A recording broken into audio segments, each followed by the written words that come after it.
ese mensaje es que ustedes pueden recortarle a los jubilados. El mensaje es que ustedes pueden comprar diputados.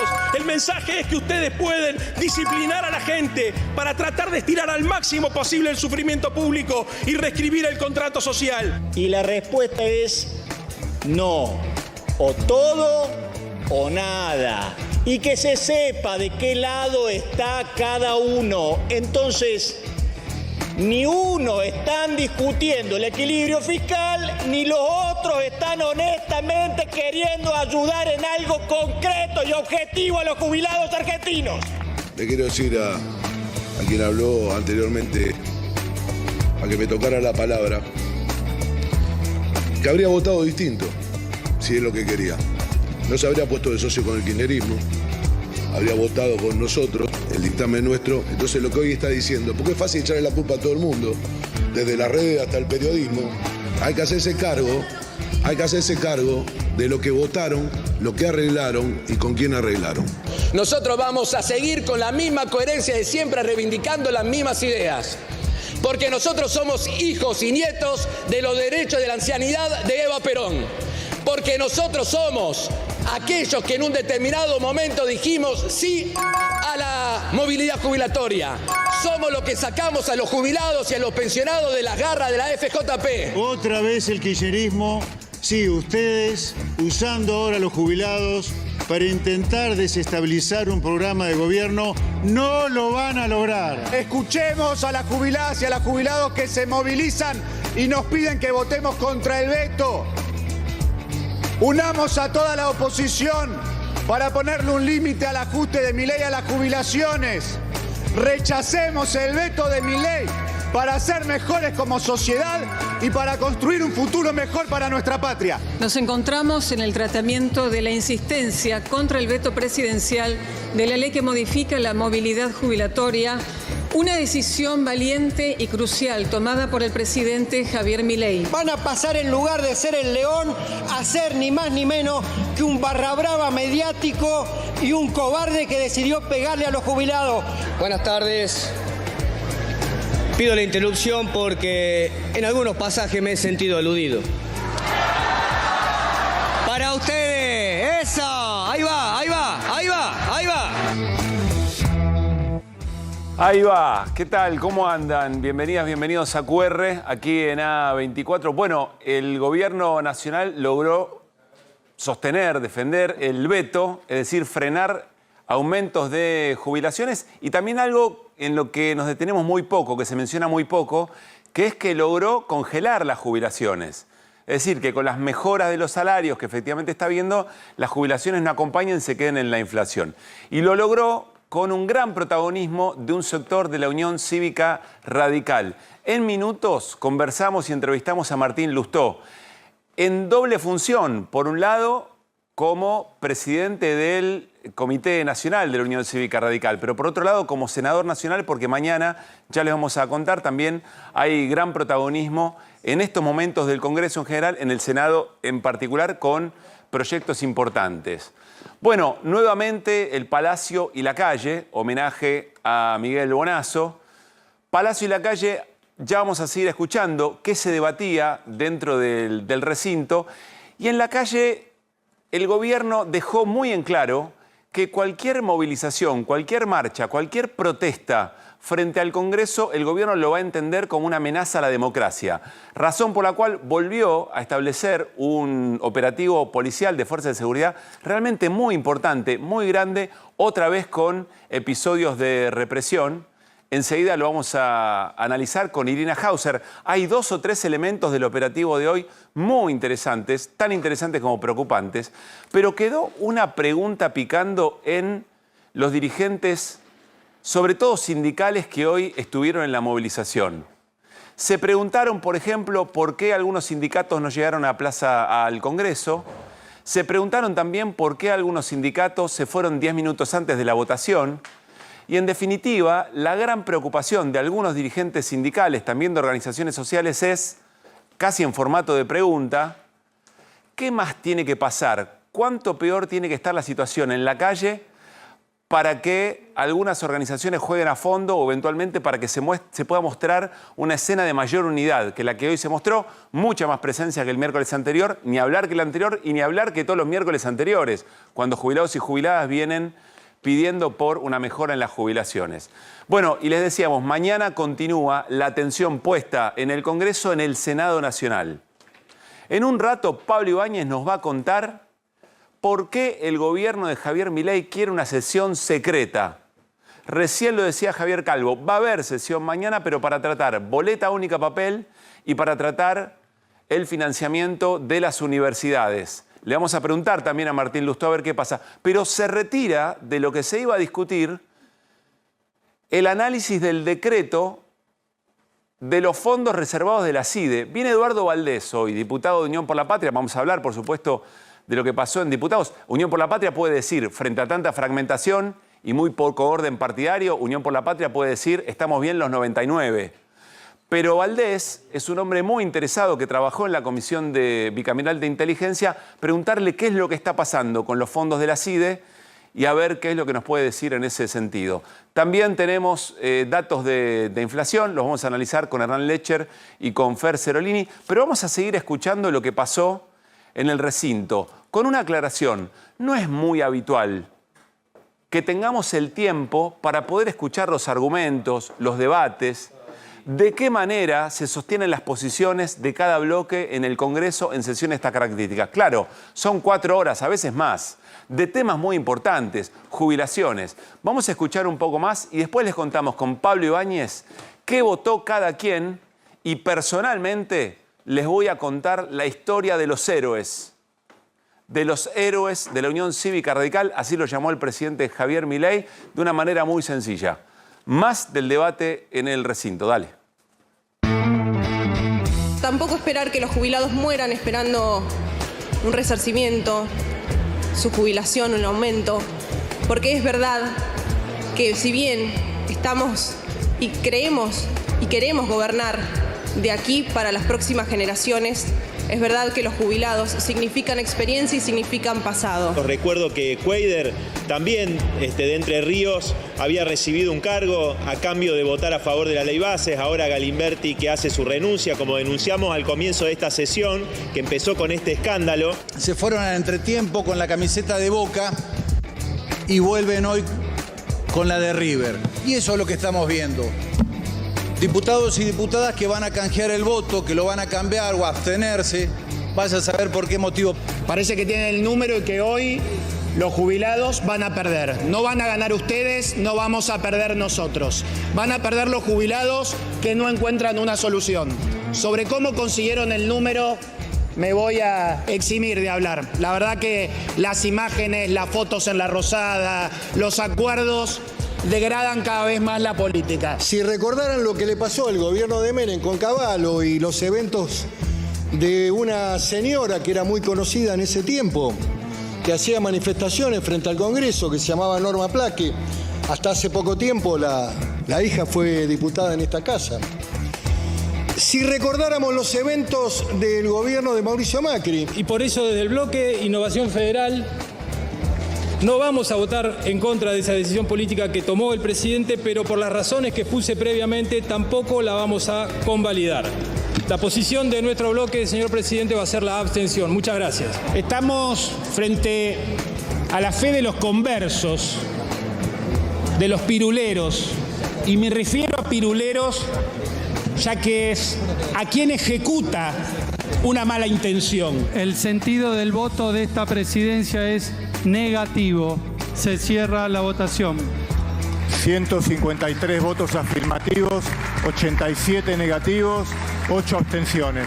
Resulta negativo. Se comunicará al Honorable Senado y al Poder Ejecutivo.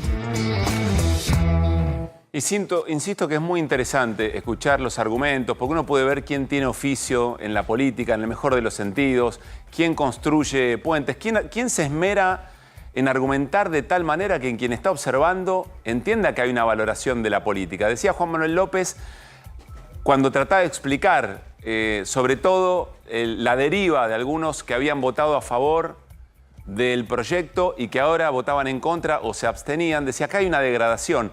Vamos a contarles con Pablo Ibáñez algunas cosas de esta votación, pero tengamos en cuenta esto, que la degradación de la política lleva a la crisis de la representación, es decir, que ustedes y nosotros en algún momento sintamos que no nos representan quienes están en la política construyendo las leyes, defendiendo las políticas públicas. Y ello lleva a que ya no me importa nada, que hay una suerte de caos en términos de que nadie representa a nadie, o que es muy difícil saber leer eso, y eso le da la bienvenida a personas que odian la política, pero que sin embargo tratan de construir una posición de poder. Uno podría decir que aquí llegamos a partir de la degradación de la política. Esta historia que les vamos a contar ahora, la de los héroes en la Cámara de Diputados, según el presidente Javier Milei, tiene que ver con esto y no lo perdamos de vista. ¿Qué dice Pablo? ¿Cómo anda? ¿Cómo anda? Bien. Muy buenas noches. Bueno, vamos a compartir el mensaje del presidente Javier Milei después de que consiguió defender su veto al aumento de jubilaciones, rechaza el aumento del gasto público. Hay 87 héroes que le pusieron un freno a los degenerados fiscales que intentaron destruir el superávit fiscal que los argentinos con tanto esfuerzo logramos conseguir. Los políticos siguen pensando que los argentinos somos tontos y no vemos malintencionadas maniobras para voltear un gobierno que por primera vez elige decirles a los argentinos una verdad incómoda en lugar de una mentira confortable: el déficit cero es innegociable. Interesante que Milei en ningún momento habla de jubilaciones, no dice, bueno, le pusimos un freno al aumento de las jubilaciones. Defiende el equilibrio fiscal porque sabe que eso en algún sector de la sociedad entró y que el sacrificio todavía tiene sentido. Sí, ¿no? La semana, el lunes, que vos estabas en Martín Fierro, sí, repasabas una encuesta que hizo Lecher Conducción. Sheila Wilker, que repasaba ese detalle. 50% de la gente manifestaba apoyo con la palabra que el superávit fiscal era no negociable, innegociable, pero cuando a eso se le ponía volumen y se planteaba que el superávit fiscal era a costa del sacrificio de los jubilados, bajaba el 37%, había 13 puntos que estaban de acuerdo de alguna manera con la abstracción de la idea de superávit fiscal, pero cuando decía a costa de por eso bajarle, no aparece en la referencia a Milei, no aparece. Por eso no aparece, y porque también había todo un planteo del gobierno, que después siguió post-veto, es decir, no le bajamos las jubilaciones, no bajamos los haberes de los jubilados, vetamos este proyecto en defensa del superávit fiscal como si fuesen dos entidades que no están vinculadas entre sí. Ahora, para mirar, porque me parece que tenemos que meternos en la curva de qué es lo que pasó, porque ahí también en ese mensaje hay otro dato interesante que venimos hablando la semana pasada. 87 votos, que era el número ideal para blindar el veto. Ahí vamos a eso. Ahora Pablo Ibáñez le explica con todo su saber de la rosca política, en el mejor y en el peor de los sentidos. Insisto que está Martín Lustó ya sentado aquí en el estudio de A24 para charlar con todo el equipo de QR. También yo les dije, como senador nacional, como presidente del Comité Nacional de Radicalismo y también como economista, porque lo que argumenta el gobierno una y otra vez, y se escuchó muy claro en el debate, es que no había forma de mejorar las jubilaciones sin romper el equilibrio fiscal. Es decir, que no había de dónde sacar plata para mejorarle en promedio 15.000 pesos los ingresos a jubilados y jubiladas. Ya nos vamos a meter en ese sentido. Pero yo quiero hablarle de la historia de los héroes. En realidad dice 87 el presidente Javier Milei, pero uno dice, bueno, los de La Libertad Avanza, contalos. Caso Arrieta aparte. Los del PRO también, porque ya había un acuerdo y se esperaba que el PRO acompañe. Entonces la cuenta nos deja en 5, más bien en 6. Y son 6 diputados de la Unión Cívica Radical. Y esta historia se las quiero explicar para que entendamos lo grave, no porque sean radicales. A veces esto ocurre con otros espacios de la política. Pero en este momento el radicalismo está en una fuerte fractura interna, en fuerte crisis, que al mismo tiempo degrada la representación política si no es coherente con lo que votó hace 2 meses. Es tan grave esto en términos generales que tengo ganas de que lo entiendan bien. Así que vamos a recurrir a nuestro segmento O te lo explico con un dibujito. Es la portada de hoy. Los voy a conducir en una explicación muy sencilla de qué es lo que pasó. Pablo Caruso, O te lo explico con un dibujito, con estos diputados radicales que torcieron la historia. Hay 8 de Innovación Federal, pero me parece que los 5 o 6 del radicalismo torcieron la historia de este veto. ¿Cómo arranca todo esto? Bueno, arranca con la Unión Cívica Radical y 5 diputados, con Javier Milei por otro lado, más o menos las cosas iban bien, Allá hay otro diputado también del radicalismo, tiene algo en la mano, que ahora no entiendo muy bien de qué se trata, pero un rato lo vamos a entender. ¿Cómo continúa esto? Bueno, la Unión Cívica Radical empieza a sentir que está afectada por las políticas de Javier Milei su propia base electoral. Uno podría decir en términos generales clase media, sí, pero no solamente. Hay una base electoral muy afectada por las políticas de Javier Milei. Sobre todo educación y sobre educación pública, gran emblema de la historia de la Unión Cívica Radical, y sobre todo jubilaciones. Entonces, esos 5 diputados radicales protestan. Protestan y toman una decisión en el recinto, que es llevar adelante, incluso uno fue miembro informante del proyecto que hoy el gobierno logró bloquear. El presidente Javier Milei los observa por televisión y está muy enojado. Muy enojados también están los diputados del radicalismo, porque Milei no para de decirle que es un nido de rata, que son degenerados fiscales. Javier Milei toma una decisión, que es ser un poco más pragmático de lo que venía haciendo. Primero prueba con una reunión con los jefes, con referentes del bloque del PRO y también con La Libertad Avanza, muchos problemas allí con Macri, muchos problemas internos, y le va bastante, se siente cómodo, pero baja de un sitio muy elevado a encontrarse con referentes del nido de ratas, que es el Congreso Nacional, donde todo es prebenda, donde todo es negocio. Decide acercarse, claro, se acerca, pero rápidamente tiene un reflejo casi de asco, porque, insisto, se está juntando con la rata, con las ratas, se está juntando con la casta, con todo lo que no quiere, y cada vez se siente peor. Pero, sin embargo, toma coraje y el presidente entiende que tiene que hacer este acercamiento. Estos 5 diputados radicales sostienen su posición, son muy críticos en ese sentido, pero el presidente dice, paren un cachito, que tengo algo para ofrecerles. Bueno, les cambia la cara a los 5 diputados del radicalismo. ¿Y qué ocurre a continuación? Ya cambian los humores y de alguna manera podemos estudiar a ver si generamos algún acercamiento. Finalmente hay un reconocimiento del acercamiento de Javier Milei y aceptan, sea lo que fuere que el presidente Javier Milei les ofreció, y se da la foto que ya observamos. ¿Se acuerdan? La foto de Javier Milei reunido con esos 5 diputados del radicalismo, que ya hacía ver que algo estaba pasando y que se podía torcer la historia de los 2/3 en diputados para pasar por arriba del veto. Pero acá hay caras de duda, algo está faltando. Y miren quién aparece. Empieza a hacer cuentas. Dice 1, 2, 3, 4, 5 diputados radicales. Estaba faltando algo. Y acá aparece nuestro amigo Sexto, diputado radical, que ahora nos damos cuenta que tenía una garrocha. ¿Por qué? Porque tenía que hacer un salto grande, que es una represa en la que consigue un lugar en el directorio, renuncia a la banca, este Sexto diputado radical renuncia a su banca, y a cambio de eso asume en esa banca una diputada del PRO. Adivinen qué iba a votar la diputada del PRO. Y todo esto muy pocas horas antes de esta discusión en diputados. Entonces allí se suma el Sexto radical y de esta manera se entiende la historia de los, está bien, 87 héroes que defendieron el veto de Milei, pero en realidad de los 6 diputados radicales que generaron una fractura interna, que generaron discusión. Pero insisto, focalizamos en el radicalismo, pero es un problema serio de la política, que no se sabe quién representa a quién, cuáles son los valores que están detrás de cada espacio de la política, para por lo menos empezar a predecir qué es lo que puede pasar y que cuando alguien tenga que volver a votar y elegir representantes en el Congreso, sepa que hay valores, sepa que hay una idea del Estado, que hay una idea de los grupos vulnerables y que después no haya sorpresas. Este es el problema que viene atravesando y trayendo la política de mucho tiempo atrás y que eventualmente le permite, en medio de este caos y de crisis de representación, a alguien como Javier Milei, que detesta la política, ser presidente de la nación. Es una historia importante, no es la única, es la de estas horas.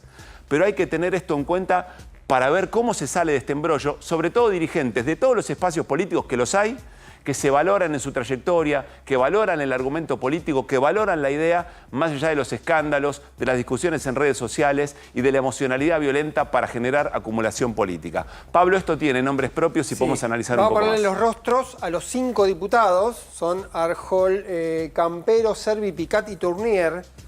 Estos son los 5 diputados que estuvieron en la Casa Rosada. Está faltando Galimberti, que no estuvo, pero que había hecho un acuerdo hace 2 meses para ir a Salto Grande, que tenía que ver con una negociación que en ese momento tuvo que ver también con el gobernador Frigerio. Claro. Porque era una alianza que venía de Juntos por el Cambio. Quizá lo que ocurrió ahí es que fue el timing del gobierno de darle, cuando era necesario el voto corrido de Galimberti, el cargo en Salto Grande. Porque esas direcciones se ampliaron, había más asientos en esas direcciones. En algún momento iba a venir bien tener esa banca disponible. Y hace 2 meses que estaba y se aceleró Bien. ahora. Pero decíamos los 5 nombres. Acá hay que empezar a mirar, porque cuando vos hacés un poco la referencia de los actores, y todos tienen alguna terminal, hay un gobernador que especialmente tiene una representación en este esquema de los 5 que jugaron, y es Gustavo Valdés, el gobernador de Corrientes, que también preside, a través de Vichy, el bloque de senadores, que mañana va a tener una jornada importante y que tuvo ruido en estos días, y que hoy Vichy también estuvo en Casa Rosada, reunido con el presidente de la Nación, y después vamos a, no solo con Lustó, sino charlando sobre la hipótesis de la sesión secreta y de los fondos, y también en esta lógica de los ordenamientos, porque hay que leer estos posicionamientos respecto a lo que ocurre con los gobernadores, y ya hay que mirarlos con el 2025, el rol que ha tenido, más allá de que después sus diputados sostuvieron la postura del 5 de junio. Pasaron 5 de junio la votación donde se aprueba el proyecto. Pasaron 98 días. Sí. Yo, para ponerle también Está temporalidad, 98 días entre el 5 de junio, donde votaron de una manera,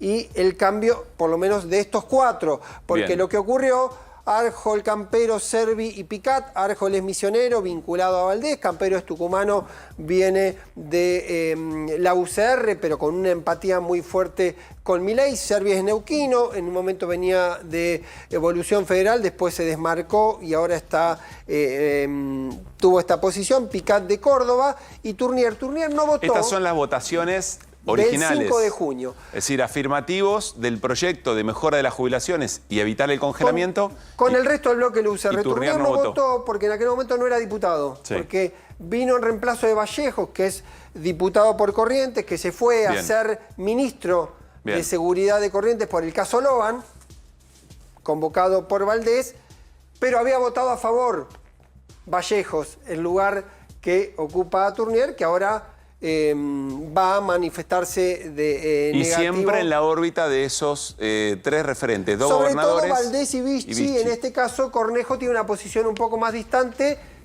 porque tiene posiciones de cercanía, pero en este caso se ha movido con alguna Gobernador de distancia. Mendoza. Sí. Vamos a pasar a la otra cuestión que tiene que ver con los votos, que votaron cómo habían votado a favor, que no votaron. De Loredo también haciendo una Jefe especie de bloque de la Unión Cívica jefe de Radical. bloque de diputados, haciendo una especie de equilibrio. En algún momento se evaluó Epa, la ¿qué idea. pasó?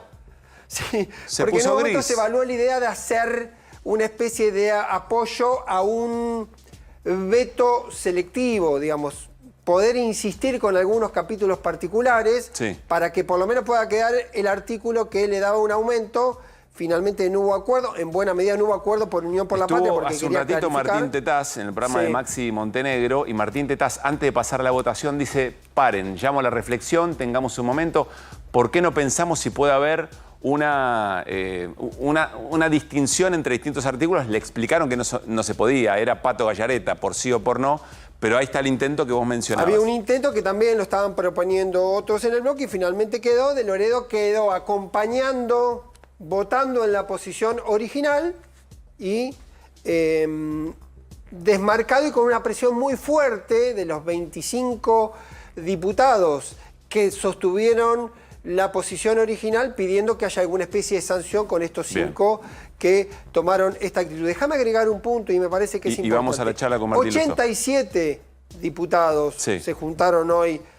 Le sobraba. Faltaban 13 para los 2 tercios. No, le sobraban porque es 153 Y junto a la oposición, tenía 166 que ir a era 166. 66. No, 171. No, después Por las las ausencias. Pero sí. ¿por qué te digo que es importante el 87? Porque hubo 15 votos que se sumaron. Y hubo votos, por ejemplo, de Jaldo, 3 votos de Jaldo, que habían sido abstenciones, que habían sido ausentes y ahora tuvieron 2 votos del gobernador de San Juan, Orrego, que también habían tenido una abstención y ahora fueron a positivos. Y 7 votos de Innovación Federal, que es el bloque que reúne a los gobernadores de Salta, Misiones, Río Negros, que habían tenido una ausencia anteriormente y ahora estuvieron presentes y habían votado positivo y ahora se fueron a la abstención. ¿Por qué digo que es importante? Que es casi como votar con el gobierno. Es una funcionalidad en este número. De todas maneras, había llegado al número mágico del 87, pero hay que leerlo porque también esa abstención, si la mirás desde el otro punto de vista, no era necesaria. Podrían haber sostenido su voto positivo porque ya con 87 el gobierno tenía garantizado frenar el voto. Hay que leer qué hay detrás. Hay una gestualidad de decir, no quiero, si mi voto... Si no va a ser el que define... Si mi voto no sirve, prefiero no confrontar con el gobierno porque todos están mirando y ordenándose a partir de lo que viene con el año que viene en las elecciones. Nos vamos a la mesa, al encuentro de Martín Lustó. Les decía, casi un triple rol, porque es el presidente del Comité Nacional, porque es senador nacional y mañana es una jornada muy importante, y como economista para analizar algunas de las cosas respecto al equilibrio fiscal. Martín, buenas noches. ¿Qué tal, Pablo? ¿Cómo están? Gracias por estar aquí. No, un gusto. ¿Qué observaste? ¿Qué lectura haces de lo que pasó hoy en Diputados? A ver, primero, como decía Pablo, hubo también otros bloques, pero yo me tengo que hacer cargo del radicalismo. ¿Sí? Y a mí me da vergüenza lo que pasó. Lo reprocho, lo condeno enérgicamente. ¿Qué es lo que pasó? Algunos fueron a buscar un beneficio personal a costa de los jubilados. ¿Así de simple? Así de simple. Y de grave, digamos, ¿no? Así de simple, así de grave. Fueron a ver si pueden estar en una lista el año que viene, fueron a ver si los nombraban en algún lugar, a costa de los jubilados, a los cuales habían apoyado y le habían generado algún tipo de ilusión cuando votaron a favor. Y ahora se dieron vuelta y votaron en contra. Tan sencillo como eso. ¿No hay ninguna posibilidad de que en estos 90 y cuántos días, dijiste? 98. Que en estos 98 días hayan hecho mejor las cuentas o valorado mejor lo que significa el equilibrio fiscal para el gobierno? No, la verdad que me parece que uno tiene que hacer las cuentas cuando corresponden. Y todos cuando hablaron, porque varios de ellos les tocó hablar, defendieron que técnicamente estaba bien, que el equilibrio fiscal estaba bien. Y ahora se dieron vuelta. Martín. Y se dieron vuelta por argumentos que son ridículos desde lo económico. Martín, a ver, evidentemente lo tomás como una gravedad inusitada para tu espacio político, para el radicalismo. ¿Qué van a hacer desde el radicalismo con esos diputados? Bueno, ya hay un pedido de la Convención, que es el órgano legislativo nuestro, para la suspensión temporaria hasta que se tome una medida más de fondo, hasta que se vote, pues se tendrá que considerar la expulsión. Pero lo que hay es una suspensión, un pedido de suspensión provisoria. ¿La expulsión del partido? Sí, del partido. Y en el bloque también están discutiendo vehementemente acerca de hacer. ¿Por qué esto es grave? Ayer justo me tocó dar una charla en una universidad y me preguntaban cuál es el rol de la oposición. ¿Qué es lo que tiene que hacer un partido político independientemente si le va a tocar ser oposición o ser oficialismo? Tiene que decir, tiene que saber qué es lo que cree, qué es lo que va a defender y entonces proponerle eso a la sociedad. Después, siempre digo lo mismo, la política no es como un partido de fútbol. Con el partido de fútbol, con el resultado terminó el partido. En la política, con el resultado, que es la elección, empieza el partido. Te asignan un rol. Entonces, ¿qué tiene que hacer el radicalismo? Esto es lo que yo creo, este es el partido que a mí me gusta, es el que gestiona. Y gestiona, y cuando le toca hacer ajustes, no lo hace a costa de la gente. Eso lo han hecho los gobernadores radicales, lo han hecho los intendentes radicales en todos lados del país, porque cuando heredan en general déficit. Acá hay dos alternativas que para mí están las dos mal. Una es tener un Estado hiper grande, pero que llega tarde a todos los lugares y no resuelve nada, o alguien que quiere destruir el Estado. Y que entonces elige sobre quién carga el costo del ajuste. Yo quiero un Estado moderno, quiero un Estado eficiente y quiero un Estado sensible porque quiero construir una sociedad que sea moderna y de iguales. Ni moderna para un grupito, ni de iguales en la mediocridad. Eso es lo que tenés que proponer, esa es tu plataforma. Después te votan. Si te toca conducir, tenés que actuar, si te toca hacer oficialismo, hacer gestión política y gestión económica para validar y hacer eso que dijiste. Y si te toca hacer oposición, te toca evaluar todas las cosas que trae el oficialismo en virtud de lo que crees. Entonces, cuando vienen las cosas, lo que tiene que hacer un partido para tener identidad y no perderla a través del tiempo, que es lo que le ha pasado al radicalismo, es decir, cuando me ven este tema, yo creo esto, creo que esto es lo mejor para la sociedad argentina. ¿Está bien? No. Voy a conversar con el oficialismo. ¿Se puede corregir en virtud de lo que creo? No, lo voto en contra. Pero a ver, Martín, entonces lo que está pasando dentro del radicalismo es una crisis de esas ideas hacia adentro, porque vos sos el presidente del Comité Nacional. Si me preguntás, veo a grandes rasgos 4 espacios. El que vos conducís y el que vos referenciás en esta línea. Veo a estos grupos, vos no querrás llamarlo dentro del radicalismo, pero lo son y están yéndose con Milei. Veo a Manes... No, pero ¿cómo? Sí, ¿qué quiere decir que no lo digo? ¿Se están yendo con Milei? No, está bien, Sí, pero quiero decir, todavía se fueron, son... se fueron, pero son al parte del votar hoy radicalismo. se fueron con Milei. Pero todavía hoy son parte del radicalismo. Sí. Y por otro lado, Facundo Manes y Rodrigo de Loredo, que hoy dice algo, nosotros somos un partido de centro. Y lo que le está costando a la sociedad y a la política es salir de los extremos y que nosotros estamos en el centro y nosotros nos vamos a mantener acá. ¿Eso te expresa? ¿Te representa? Eso no me parece que sea un contenido de nada. Si uno no dice cuál es el centro, yo lo acabo de explicar cuál es el centro. Yo digo, no, yo estoy en el centro, ¿y cuál es el centro? ¿Qué significa el centro?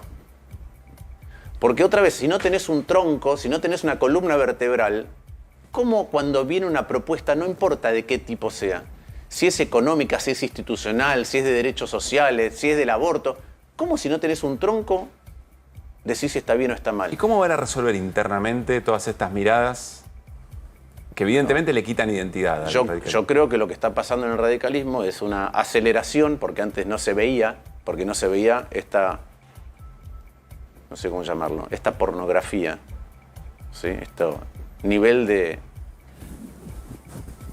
inmundicia explícita. ¿Sí? No se veía, entonces estaba más larvada. Hoy hay una discusión mucho más profunda. Y entonces, esto siendo más explícito... Y se definirá, como decía antes, se tomarán las medidas en los distintos ámbitos, Pero, en el bloque y en el partido. En el tema de la ley bases, vos tenías un proyecto para modificarlo y quedaste en soledad. Sí. En este caso, me parece que el radicalismo son 33, quedaron 5 afuera. Digamos, me parece que de Loredo y vos esta vez votaron juntos y se opusieron al proyecto de Milei. Creo que probablemente pase algo parecido con el tema universitario. Entonces, me parece que en un sentido empieza la fractura, pero por otro lado empieza a aparecer el cuerpo de lo que puede ser el radicalismo, porque si no, es cualquier cosa. La libertad de conciencia termina cada uno votando lo que quiere. Coincido. ¿Qué creo? Como a mí no me gusta esto, ¿sí? Me parece que el estándar debería ser otro. No votar y defender una cosa y ser miembro informante y después votar exactamente lo contrario. Insisto, a costa de los jubilados, a costa de la situación actual y además del futuro, por beneficios individuales, electorales, especulaciones, no me importa, pregúntenles a ellos por qué lo hicieron. Sí es cierto, a mí me ha tocado, producto de las cosas en las que creo, y me parece que el radicalismo debería defender siempre, me ha tocado votar en soledad. Pero me ha tocado votar en soledad en virtud de lo que defendemos históricamente. Y es cierto que ahora, ¿sí? Antes me decían a mí, ¿votaste solo ahora? Bueno, ahora hubo 5 más 2 que renunciaron, más 2 que se ausentaron, más 1 que renunció, 8. Son muchísimos menos, pero no me gusta. Porque creo que si nosotros no damos un debate interno de lo que debería ser el radicalismo en el siglo XXI, no significamos nada. Te quiero preguntar algunas cosas desde lo económico y ahora vamos al Senado también, pero vos sos el presidente del Comité Nacional. Explícanos para los que no entendemos eso, qué significa y qué atribuciones tenés y cuáles no para generar este debate y eventualmente para ordenar un poco el tema. El radicalismo tiene 2 grandes órganos. Tiene una suerte de órgano ejecutivo, que entonces determina cuáles son las líneas partidarias, y tiene, o en las acciones concretas ejecutivas, vamos a votar tal cosa, y tiene otro que es el órgano legislativo, que determina las alianzas, determina cuestiones programáticas o normativas cuando se reúnen, el marco de la ideología del radicalismo.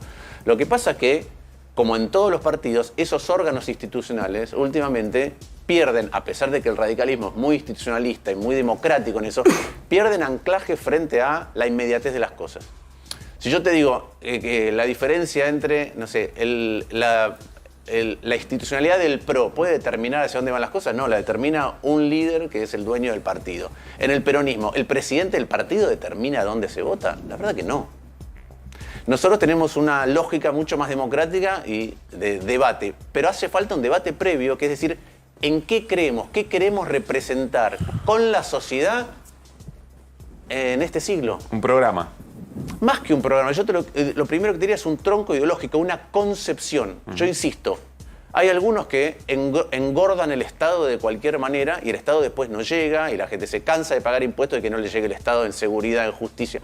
Te voy a dar un dato. La Argentina gasta el doble por habitante en términos actualizados, es decir, de poder adquisitivo, que hace 30 años en el Estado. Y no nos llega ninguno de nosotros, ni el doble de seguridad, ni el doble de salud, ni el doble de educación, ni el doble de justicia, ni el doble de infraestructura, ni el doble de jubilaciones. ¿Qué quiere decir? Estás gastando mal. Entonces tenés que gastar bien. Ahora, viene alguien que dice, yo voy a romper todo. Voy a romper la educación, voy a romper la jubilación. Bueno, no estoy de acuerdo tampoco con eso. Y nosotros queremos representar esto, que es como gestionan nuestros intendentes. Y tenemos que llevar esa concepción, y nuestros gobernadores, al nivel de una identidad nacional del tipo de sociedad que queremos. Y en virtud de eso surgen los programas específicos. En virtud de eso surge cuál es tu posición cuando hay una iniciativa de otro. La iniciativa de otro, yo no miro de dónde viene. Miro si es buena o es mala en virtud de lo que pienso que le debería ocurrir a la sociedad y lo que quiero que pase. Si viene del gobierno nacional y es buena, voy a decir perfecto. Si viene del gobierno nacional y es mala, voy a decir que es mala. Si viene del kirchnerismo y es mala, voy a decir que es mala. Y si viene del kirchnerismo y es buena para la sociedad, voy a decir que es buena. Igual esta la impulsó el propio radicalismo. Bueno, ese es un agravante. Este es un proyecto que inició el propio radicalismo y que no lo pudo sostener porque algunos se fueron. Pensaba en la referencia de cuáles son los costos que se pagan, ¿sí? Si es que alguien paga costos. Digo, los diputados que cambian el voto pueden entender que esto de alguna manera puede tener un costo para sus propias candidaturas si quieren seguir haciendo política. ¿Te parece que no figura en su variable, que hay una lógica mayor? Simplemente puede haber una coincidencia que se dieron cuenta que ahora son mileístas y quieren ser mileístas de manera explícita. Bueno, hay dos tipos de costos, ¿sí? Primero es el costo individual. Yo creo que alguien que es radical, que después de un proyecto del radicalismo, que tuvo 2/3 en ambas cámaras, vota en contra, tendrá un costo individual con los radicales que lo votaron. Después se especulará si ese costo individual con los radicales que lo votaron, en sus casas, con los amigos, con la gente que los conoce de verdad, les parece menos relevante que ir a tratar de conseguir una candidatura o un cargo con un gobierno. Sí. Y lo valora cada uno. Ahora, hay un costo adicional, que insisto, es el tema identitario. ¿Qué le viene pasando al radicalismo? Y por eso yo doy una pelea muy profunda. El radicalismo ganó en soledad, con identidad propia, en el 83 con Alfonsín. La siguiente elección que ganó fue en el 99, pero ya tuvo que ir en coalición. La siguiente elección en el 2003 había expulsado radicales, porque por producto de estas cosas se habían peleado, no habían sido considerados. Si vos sumabas, en ese momento estaban Moró, López Murphy y Lilita, el radicalismo salía primero. A la siguiente elección, esa es la del 2003, a la siguiente elección en el 2007, el radicalismo tuvo que ir a buscar un candidato peronista, que era Labaña, acompañado por un vicerradical, que era Morales. A la siguiente elección, en el 2011, ahí sacó 16%. A la siguiente elección fue con un radical. Ricardo Alfonsín sacó 11%. A la siguiente elección llevó precandidato a presidente. En el 2007 tuvo la Concertación, nuevo gobernador del radicalismo. Pero en el siguiente, entonces yo te digo, ganaste solo, ganaste en alianza. Si hubieras estado conteniendo a todos los que forman parte del radicalismo, hubieras ganado, perdiste. Fuiste a la siguiente, llevaste un candidato peronista y un vicerradical, sacaste 16. Fuiste a la siguiente, llevaste un candidato radical, sacaste 11. Fuiste a la siguiente, fuiste a las PASO y perdiste 24-3. Llevaste precandidato a presidente, pero no llevaste candidato a presidente. Fuiste a la siguiente, la del 2019, ni siquiera llevaste candidato a precandidato a presidente. Fuiste detrás de una fórmula que era Macri-Pichetto. Y en la siguiente ahora llevaste 2 candidatos a vice. ¿Por qué pasa eso? Porque en la medida que no sostenés a través del tiempo una identidad y vas en alianzas que son contra natura, perdés lo que la sociedad identifica o te asigna como características. Y entonces también es cierto que se impuso la lógica de las alianzas, que todo se polarizó. En todo caso hay que revisar, y el peronismo también, ¿no? Tiene mucho para ver ese tipo de alianzas. Pero te voy cada vez más minoritario. Pero te voy a cambiar. Claro, en Santa Fe, el radicalismo... Bueno, vos también tendrías que sumarlo ahí. Pero mira, tuvieron un vice. El radicalismo en Santa Fe fue una alianza mucho tiempo y no gobernaba, ¿no? Pero fue una alianza que no es contra natura de lo que el radicalismo cree, fue una alianza con el socialismo. Y gobernaba el socialismo y el radicalismo participaba. Tanto participaba que el lugar más caliente, la silla más caliente, la aceptó, ¿sí?, un chico que tenía 40 años y tenía hijos chicos, que se llamaba Maxi Puyaro. Y aceptó ser ministro de Seguridad, es decir, aceptó ser protagonismo y ponerle el cuerpo en una alianza que tenía que ver con los valores del radicalismo. Tiempo después hace la mejor elección histórica del radicalismo y entonces el radicalismo gobierna otra vez en una alianza encabezándola. Si vos vas contra natura de tu esencia, de lo que la sociedad cree de vos, perdés eso. ¿Y vos crees que el radicalismo puede dejar de lado cualquier alianza contra natura, como decís, volver a definir una idea, definir un programa, definir, dijiste, valores, aún a riesgo de perder elecciones? Y creo que es el único camino que tiene. Aún perdiendo elecciones. Pero que es el único camino que tiene. Ahora tiene que ir solo el radicalismo. No. Solo en alianzas. En alianzas que tengan sentido. consistencia y coherencia ideológica. Uno tiene que estar dispuesto a competir y perder, ¿sí? No tenés que tener miedo a competir, no tenés que tener miedo a perder por lo que crees y no tenés que tener miedo a ganar para llevar adelante lo que crees. ¿Qué atributo tiene Milei para mucha gente? Que dice lo que piensa y actúa en consecuencia. Uno puede decir, mira, el lugar al que nos está llevando no concuerdo para nada, pero tiene ese atributo. Y ese atributo es muy importante. Es muy importante ser predecible para el otro. Y predecible es ser genuino. Pero que construiste una identidad. Si cuando viene cualquier tema, no importa, imagínate el tema, sí, derechos humanos, la visita a los represores, si viene un tema económico, si vienen los jubilados, si vienen las universidades, alguien dice, yo sé lo que el radicalismo va a hacer, quiere decir que construiste una identidad. Eso es lo que nos está faltando y por eso tenemos que pelear. Martín, antes de pasar al Senado, mañana otra jornada muy importante, sigue siendo gran protagonista el Congreso Nacional. Quiero brevemente pasar por los fundamentos económicos de esto que finalmente se termina vetando.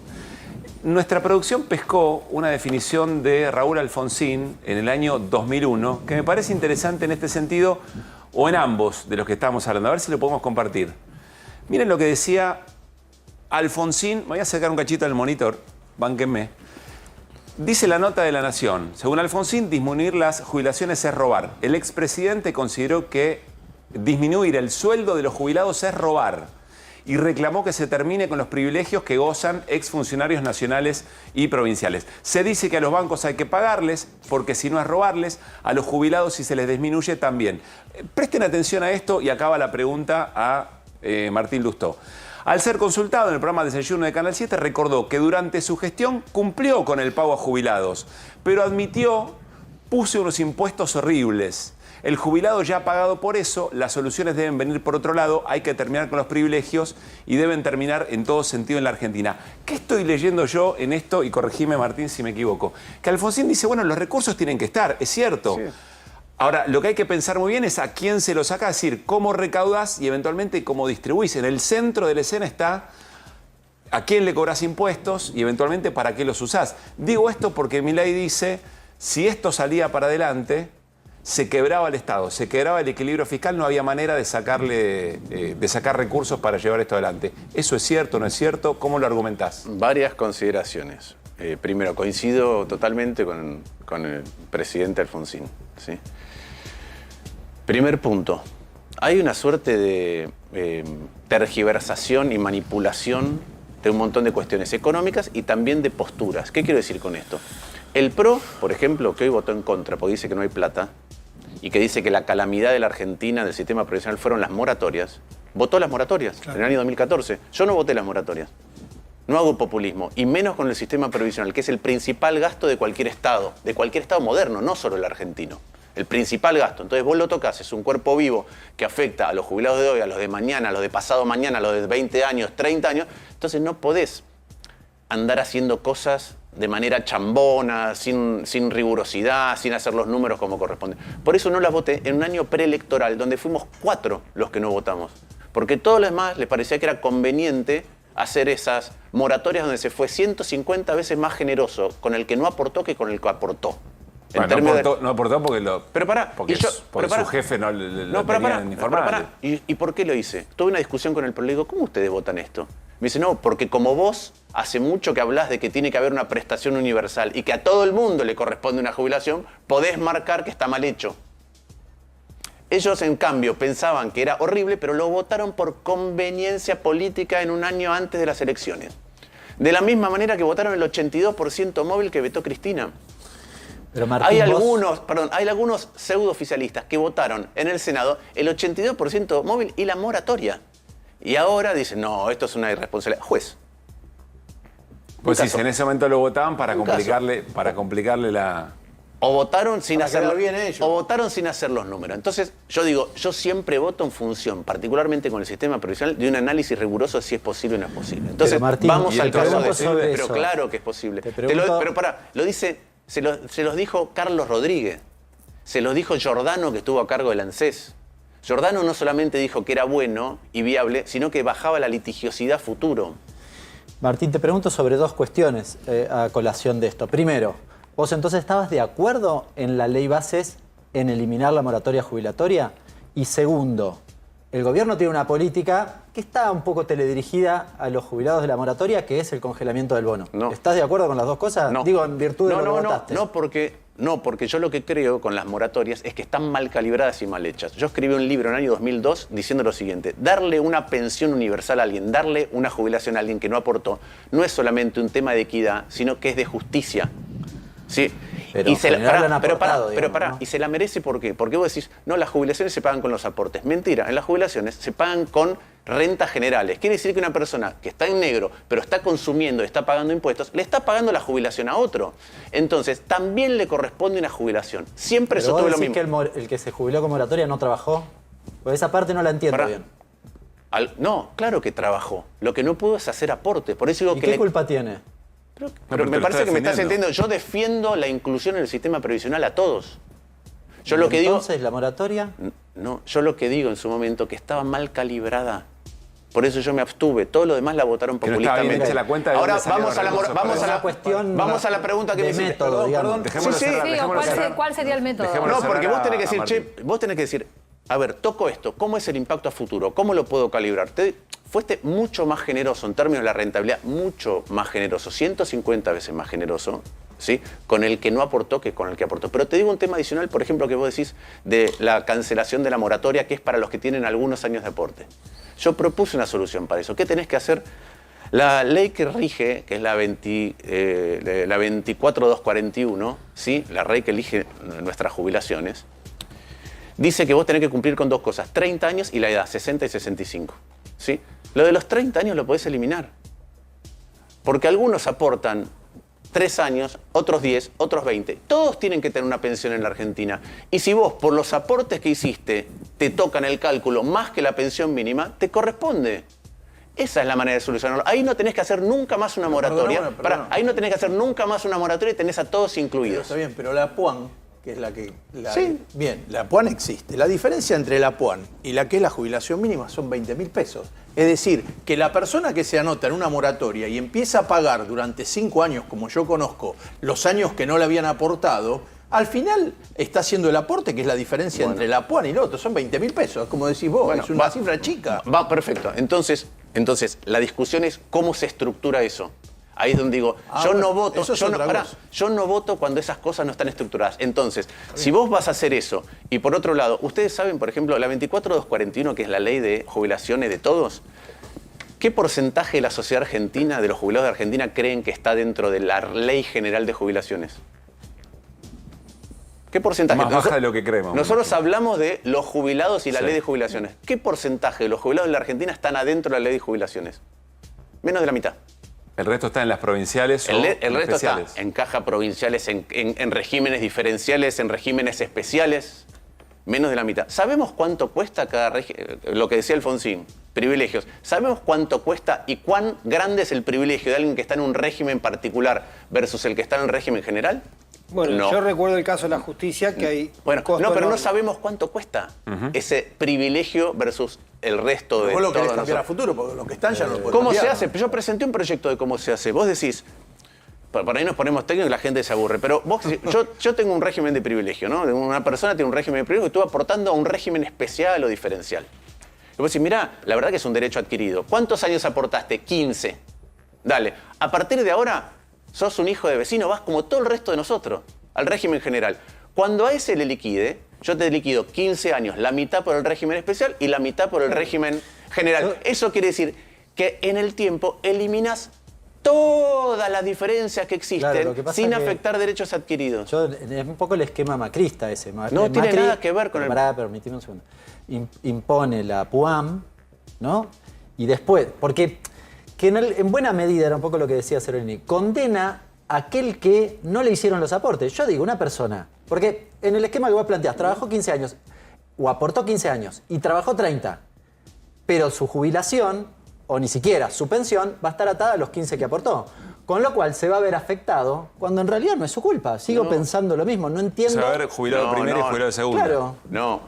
Yo estoy diciendo, todo el mundo, independientemente que aportó o no aportó, accede a una jubilación, a la PUAM, a la ¿Jubilación o pensión? No, pero no es lo mismo. perdón. Es así. Igualmente es cierto en lo que dice él. No, a ver, jubilación o pensión, Martín. No, pero jubilación. perdóname. Pero Jubilación. pará, está bien. Hay una cosa que hubo cierta laxitud, que hubo un montón de mujeres de Barrio Norte que se jubilaron con la jubilación del ama de casa y toda esta historia, que no justificaba que se la den por una cuestión de los... Pero mira, hay que discutir si eso es trabajo o no es trabajo. Claro que no. Te sugeriría que no te metas. No, pero claro, por esto no. Pero esa es otra discusión. No, pero conozco personas que han cobrado esa jubilación que dicen, se la saco al Estado pero que tenían un montón, no le pedían si tenían pero cuatro ¿puedo decir algo? propiedades. Bueno, ¿puedo decir algo? A ver, de uno. Claro, vamos, quiero decir que te tenés que poner un poquito con la lupa también, porque conozco un montón de gente indignada que dice, bueno, esto por lo menos me lo ligué esto del Estado. Está bien planteado el tema. Tiene una serie de requisitos. Te digo, los de Recoleta mencioné. Está bien planteado el tema. No había tanto requisito. No había tanto requisito. El problema de esto parte de las AFJP. La AFJP puso un doble requisito en la Argentina para jubilarte, y es tener que tener 30 años de aporte y tener que tener determinada edad. Como todas las previsiones que se hicieron en ese momento de lo que iba a pasar con la economía argentina, con el mercado laboral, no se cumplieron, como pasó también en Chile, que tuvieron que hacer una reforma, un montón de gente quedó fuera del sistema. Y como dije antes, no solamente es un tema de solidaridad, es un tema de justicia. La gente que no está contribuyendo, pues no le hacen el aporte, no hace ella el aporte porque trabaja en negro, porque Por está un trabajo desempleado, no reconocido, digamos, como tal. o está desempleado, le corresponde igual una jubilación. El tema es que después lo tenés que pagar y entonces tenés que recalibrar todo el resto del sistema. Igual Ese es un cobran punto. la mínima. De hecho, del Sí, que se jubiló pero- como moratoria, porque si no termino pensando que la moratoria, que el que cobra la mínima porque se jubiló con moratoria cobra mucho. No, yo no dije eso. Y no sé entonces cómo es, porque Nunca vamos de dije- nuevo. Nunca dije eso, pero por ejemplo vos hablás del Pero macrismo. el dato concreto, porque vos me decís, está mal calibrada. Todo el que se jubiló por moratoria cobra la mínima. No, No sé cómo está mal calibrada. Yo lo que digo... ¿En qué parte? Numéricamente... No, pero estoy hablando... Me parece que estás confundiendo dos cosas. Una es, hay dos calibraciones. Una es la calibración versus el que está en otra situación, es decir, la calibración adentro del sistema. Y la otra es la calibración total del sistema. Si vos no vas a tocar otras cuestiones, como dije antes, de régimen de privilegio, vas a tener un problema fiscal. Entonces yo te digo, hagamos eso y toquemos todos los regímenes de privilegio. Vos Para fuiste equilibrar la Está bien. recaudación. Vos fuiste... No le encuentro el error a la moratoria. Sigo haciendo- el problema es el No. financiamiento. Está bien, ahí El comparto, problema ¿eh? es que vos no podés Pero tomar sigo una, sin- el problema es que vos no podés tomar una medida aislada tocando algo que es el 40% del gasto público, ¿sí? Y con esa magnitud sin decir, mirá, vamos a recalibrar todo el sistema Voy de un previsión. segundo al Y te voy financiamiento. a agregar me una parece que cosa es más. el eje. Te voy a Igual, agregar- quiero decirles te- algo, un Permitime. segundito. Quiero Vos lo decirles sabés algo bien. y ahí te dejo, El Hernán. financiamiento cuando vos tuviste las moratorias, no desmejoró la sustentabilidad. Ponían la plata. Porque en realidad la discusión es algo que hoy está pasando a la inversa, que es los puestos de trabajo y los salarios. Y las contribuciones patronales. Entonces, si se te desfinancia principalmente en la economía argentina, por eso, hoy caen los salarios. La Argentina no agarrate. puede... está claro que estructuralmente la Argentina no puede pagar, ¿sí?, lo que los jubilados... Es decir, no está pagando lo que los jubilados merecen por las calamidades económicas argentinas que hacen que tengas 40, 50% de informalidad, desempleo... desempleo, que la gente no puede cumplir con los 30, eso está claro. Después es, con lo que tengo hoy, ¿cómo hago para pagar más? Con lo que tengo hoy, a todos, a los de la moratoria y los otros, les pago más recalibrando todo el sistema de manera colectiva. Y lo que digo es que si corrigieras lo que te digo de la edad, no necesitas más moratorias, porque ya tenés el régimen. Sí, es una cuestión metodológica. No, no es una cuestión metodológica, no es solamente A ver, una cuestión quiero- metodológica, es una cuestión de que quiero- haciendo eso algunos van a poder cobrar más porque se lo merecen. Quiero no es decirle una cuestión metodológica. Dos o tres Sí. cosas y una pregunta. Primero, ojalá tengamos estos debates, porque vos decías, por ahí Bueno. lo técnico nos interesa. Yo, por lo que me cuenta la producción, estamos muy bien y hay gente muy interesada en lo que estamos discutiendo. Segundo, ojalá estos debates estén. A veces da la sensación que faltan estos debates para temas tan importantes, no solamente en un set de televisión, quiero decir, ¿no? Finalmente, y antes de pasar al Senado, no quiero terminar la charla con Martín Lustó sin preguntarle por lo que va a pasar mañana al Senado, pero te quiero preguntar algo más respecto de la sustentabilidad de lo que se estaba defendiendo y que creo que es una pregunta también sobre el modelo económico de Milei.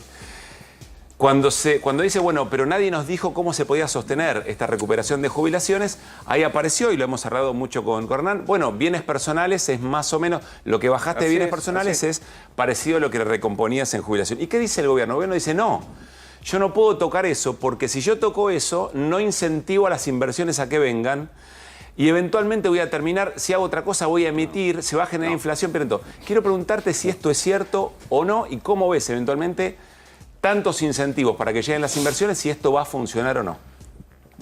Primero, cuando se debatió en 10 segundos. Sí, cuando se debatió la ley bases, yo dije, adentro de la ley bases tienen que estar la recomposición de las jubilaciones y la educación. ¿Por qué? Porque estabas bajando impuestos. Entonces, a ver, yo quiero ver cómo es todo el equilibrio fiscal. No bajo impuestos y después te digo, mira, como bajé impuestos allá, ahora no tengo plata para los jubilados, no tengo plata para la educación. Tendría que haberse una discusión integral. ¿Cómo puede ser que algo que se llama bases y puntos de partida para la Argentina no incluye ni a los jubilados ni a la educación? Ese fue mi planteo inicial. O sea, sacaste todos los fondos porque dijiste no me alcanza. Exactamente. Sí. Entonces, primero, bienes personales. Bienes personales es una rebaja del impuesto a los más ricos y la rebaja es más grande para los más ricos entre los más ricos. ¿Sí? No me voy a meter... Una mala señal para quienes vienen a invertir, dice el gobierno. Porque si son bienes personales, es la plata que ya tenés, no estás invirtiendo nada. Otra cosa, si querés, podemos discutir sobre el riesgo. Es la plata que ya acumulaste, que la tenés y decís, che, ¿cuánto te toca pagar por tener mucha plata? No era una tentación para el blanqueo. Yo que propuse cuando discutimos la ley base, cobrémosle 10% a los que blanquean. En el año 2016, en el blanqueo de Macri, de los 123.000 millones de dólares, 100.000 lo blanqueó el 0,5% más rico de la Argentina. Claro. 100.000 millones de dólares. Bueno, ahora viene otro blanqueo. ¿No le cobrás al que no pagó IVA, ganancia, no le cobras nada? No le cobras nada. Esas son decisiones que tomó el gobierno. A las empresas que entraron al RIGI, que algunas vienen por el RIGI, pero otras ya iban a invertir en la Argentina, como las de Vaca Muerta. Y ya iban a invertir en la Argentina. Petronas, claro. Les bajás el monto de impuestos por 30 años. Y las empresas vinieron al Senado y nos dijeron a todos los senadores, nos están dando más de lo que necesitamos para invertir en la Argentina. Bien. Y te agrego una cosa más cuando hablamos del sistema previsional. ¿Y por qué digo siempre que la discusión tiene que ser rigurosa y calibrada, sobre todo para tomar una decisión, mucho más que en esta mesa? La Argentina es el único país que en el año 94 privatizó el sistema de pensión y creó a FJPS. ¿Sí? En el año 2008 las reestatizó. ¿Sí? Fíjense el lapso de tiempo. Cuando hizo las FJP le sacó plata a las provincias para pagar el costo, lo que se llama costo de transición, porque deja de entrar plata de contribuciones patronales al fisco. En el 2015 recién le devolvió la plata a las provincias por un fallo de la Corte. Hizo 5 actualizaciones de la fórmula con la que se le paga a los jubilados. 5.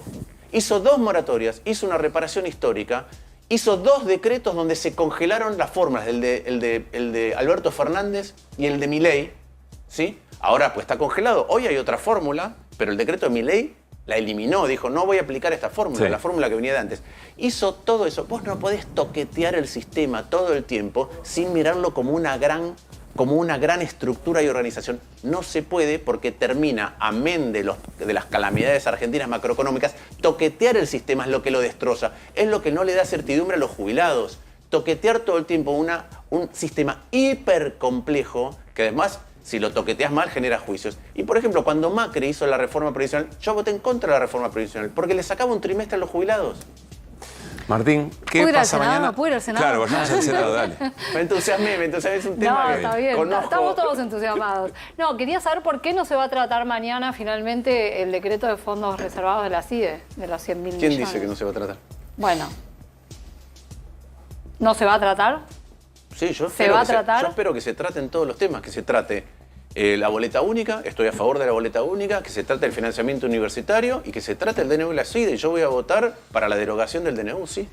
Hay un pedido del gobierno para que haya una sesión secreta y que vayan algunos funcionarios a explicar la supuesta utilización de los fondos. ¿Eso no es una premisa para que se trate el tema? No, yo entiendo que eso fue una iniciativa que tuvo el Poder Ejecutivo y que no corrió, porque no corresponde. O sea que mañana en la sesión que empieza a 11 de la mañana, el tema se va a tratar. Hoy hubo reunión de labor parlamentaria, ¿no? Si yo no participo en labor parlamentaria, participan los presidentes de bloque. Claro, lo que pasa es que hubo 2 labores parlamentarias. La semana pasada, labor parlamentaria, que fijó los 3 temas, hubo una nueva hoy que no incluyó. Claro. No lo incluyó. El DNU de la CIDE. pero tengo entendido que Unión por la Patria va a pedir de todas maneras, con labor parlamentaria la semana pasada, que se trate el tema de la CIDE. Después habrá que ver si están los votos o no. Yo tenía entendido que había votos suficientes para que se caiga el decreto y este pedido del gobierno parecía un atajo para ver si ganaba tiempo. Ese pedido del gobierno no prosperó. Vi una senadora de Unión por la Patria que dijo que el radicalismo había accedido a eliminar de la labor parlamentaria el tema de la CIDE. Yo consulté en el bloque, con el presidente del bloque, y el bloque nuestro no firmó eso. Bien, ¿están los votos para el financiamiento universitario? Yo creo que sí, y creo que es lo que corresponde. Después, eventualmente, vetará el presidente ya envalentonado con lo que hoy... Sí, ¿qué pasa y ojalá no tengamos que asistir al espectáculo dantesco que vimos hoy. ¿Qué pasa si veta? Digo, es lo mismo que el tema jubilados, una vez que rompió un tabú Milei diciendo votos jubilados, que parece que es un tema casi intocable, ahora puede estar dispuesto a vetar cualquier cosa. No sé, eso es una decisión que le corresponderá a él. Yo lo que digo es que cuando él veta, ¿sí?, y le retasea fondos a la educación, y hay 2,5 millones de alumnos en las universidades, 2,5 millones de alumnos en las universidades, y están los docentes que mañana van a ser los que recién se están formando para ser docentes, y los docentes, acá está el presente, el futuro del futuro, está diciendo que no algo muy importante para la Argentina y para cualquier país. Y le está diciendo que no hoy a los que ya pusieron el lomo y necesitan una recomposición que equivalía a 3 kilos de carne picada por mes, porque esa es la recomposición para los jubilados. Le está diciendo que no a eso, le está congelando para siempre su poder adquisitivo, inclusive si la economía argentina crece al 10% anual y tiene 0% de inflación. Les está congelando su capacidad adquisitiva para siempre, eso es lo que hizo cuando vetó. Es decir, tiene un desprecio por los que trabajaron antes para construir este país y tiene un desprecio por el futuro. Eso es lo que está mostrando. Espero que no vete. Voy al tema más específico del Senado. Hay 30 diputados de Unión por la Patria porque hay 2 que están de viaje, una que está enferma. Hay 13 del bloque del radicalismo. Sí. Hace una cuenta redonda, tenés 43. El radicalismo históricamente vinculado con la educación universitaria. Unión por la Patria, los dos bloques acompañados deberían estar los 43 votos. Yo creo que hay más que eso. ¿Puede haber alguno de estos muchachos yo creo que hay más que eso. ir a hablar con Milei ahí en el Senado? Yo creo que también? Seguramente habrá de otros partidos provinciales y, por ejemplo, vi que la senadora Vigo tuitea a favor. La senadora Tagliaferri sé que también. ¿Hay algún radical que está en esta línea de estos 5 de hoy? No. Que pueda ir a hablar al... No, Bichito, el presidente del bloque estuvo hoy en Casa Rosada. Hubo una reunión, pero después, otra vez, cuando se estuvo comentando en redes que el radicalismo había firmado este nuevo acuerdo de labor parlamentaria que no incluía el DNU, yo consulté y me dijeron que no firmó el radicalismo eso. Martín, gracias por haber venido, gracias por el debate extenso. Perdón que me pongo vehemente a veces, pero... Bueno. Si es claro, se agradece. Además lo tenemos a Lecher, que esos... Al menos hay un debate claro. que, en serio, que a veces en la televisión no suele ocurrir, así que pero para mí está bien el punto tuyo por lo siguiente, porque cuando uno habla de la totalidad y cómo hay que calibrar un sistema que cuando lo toqueteas termina quebrado y entonces termina desilusionando a los jubilados, parece que uno estuviera en contra de ciertas cosas. Y yo estoy a favor de la inclusión de todos. Claro. Insisto, no es un tema de solidaridad, es un tema de estricta justicia. Todo el mundo en la Argentina que consume le está pagando a un jubilado, todo el mundo que está trabajando y consume le está pagando a un jubilado hoy. Le corresponde mañana tener una jubilación. Gracias, Martín, por haber venido. Te completo la información por la convención. Hubo hoy a la tarde una presentación de afiliados del radicalismo pidiendo la expulsión del partido de los 5 diputados que cambiaron. Lo que está contando Pablo. Solicitamos la expulsión de Luis Picá. Bueno, los Picá, nombres. Turnier, Mariano Campero, Servi, Martín Arjol, Roxana Reyes y Gerardo Cipollini. Y Rodrigo de Loredo. Santacruceño, sí, para Santacruceño y Santacruceña y Chaqueño porque estuvieron ausentes. Rodrigo de Galimberti por la renuncia que permitió el ingreso de un voto del PRO. Y Rodrigo de Loredo, que votó a favor, pero el pedido de suspensiones por responsabilidad política sobre el resto de los diputados, como que como jefe de bloque debería en todo caso haber administrado. Cerramos ya la nota con Lustó, no sé si le podemos preguntar si está de acuerdo con... ¿Te parece bien el pedido de expulsión de Loredo? No sé quién firma, no sé. Yo lo que digo Rómbola es uno de los que firma. Yo lo que digo es que obviamente después es un tema institucional como se trata, pero a mí me parece que eligieron irse a otro lugar. ¿De Loredo también? No, bueno, de Loredo hoy no votó así, pero de Loredo no votó así. Los dos que faltaron tenés que preguntar, porque tampoco faltaron, qué sé yo. Tampoco tuvieron en Casa Rosada. Pero Claro, ahí no puede entrar a echar gente como... No va a quedar nadie. El problema con todas estas cuestiones, sobre todo las que son estructurales y grandes identitarias, es andar cambiando de opinión. Cuando yo hablo del sistema jubilatorio, yo escribí un libro en el año 2002. Esto mismo que estoy diciendo ahora lo decía en el año 2002, lo tengo trabajado, lo tengo medido. El problema que yo veo es que el PRO, por ejemplo, votó las moratorias. Y ahora dicen que son la principal calamidad del sistema previsional. El problema es el que ayer o hace 2 meses dijo esto es sostenible fiscalmente y hay que hacerlo porque es un tema de estricta justicia. Bueno, y hoy no sabemos bien por qué se da vuelta. Ellos son también los que crearon esta posibilidad de que la gente, si tenía un segundo viaje o un tercer viaje con la SUBE, tuvieran un descuento y ahora están de acuerdo con que corten todo porque ese es el problema. Propongo, hacemos una segunda larga con Lustó porque tiene más despedida que los chalchaleros esta nota, finalmente. Gracias, Martín, por haber estado acá. Bueno, enseguida, insisto, en un rato viene Eduardo Valdés, vamos a preguntarle por el tema de los fondos de la CIDE, pero me voy con Irina porque decíamos Palacio, mucho de Palacio charlamos recién hasta esta hora del programa, y también Calle, porque el operativo policial fue realmente de fuerza de seguridad en general, fue muy, pero muy importante y hubo escenas de represión. Pero miren esta particularidad. Hubo un momento determinado, que es este que estamos observando, que detrás de la valla no había nadie, no había policía. La policía es como si se hubiera corrido 150 metros para atrás y generó que este grupo, que era el que había quedado, avanzara de esa manera. Ahí, fíjense cómo aquí ya por Entre Ríos, digamos, ¿no? Empieza a aparecer otro sector de las fuerzas de seguridad y a esta hora se habían retirado la gran mayoría de los gremios que habían estado participando hasta 10 minutos antes de la votación, cosas que llaman la atención y, como les decía, dejaron preguntas abiertas en algunos dirigentes que allí estaban. Irina. Bueno, ya que hablas de la retirada de los gremios, no quiero dejar de decir que a mí me llamó la atención el momento de la retirada, porque fue dejar en soledad un poco a quienes son protagonistas del reclamo. ¿Qué pasó además, bueno, durante todo este operativo? Esta es una de las escenas que se vieron. Hubo otras donde la fuerza de seguridad, prefectura, policía y gendarmería, bueno, ellos mismos cortaron las calles principales alrededor del Congreso y avanzaban a veces sobre nadie, porque lo que pasaba era que veías hileras de agentes de fuerza de seguridad avanzando sobre la nada misma y después encontrando pequeños grupos de personas y ahí disparando balas de goma, por ejemplo, o tirando gases lacrimógenos. Hubo más de 700 efectivos, eso fue lo que informó el Ministerio de Seguridad. Hubo camiones hidrantes, los utilizaron los camiones hidrantes en cierto momento. La verdad que sobre grupos bastante pequeños, porque la mayor parte de todo el despliegue represivo más fuerte que vimos no fue sobre, no fue sobre grandes masas de fue cuando gente. Se retiraron fue sobre la retirada, las que es un principales clásico, organizaciones además. Y gremios, quedó ese grupo que allí se observaba. Episodios como este que estamos observando, personas que se tiraban frente a los camiones hidrantes. Creo que a esta mujer algo le pasa, pero había otra mujer que también había tomado una decisión de estas características, pero después represión de 700 efectivos sobre muy poca gente, o a veces, como dice Irina, sobre nadie. Son cosas que evidentemente llaman la atención. ¿Hay parte de detenidos?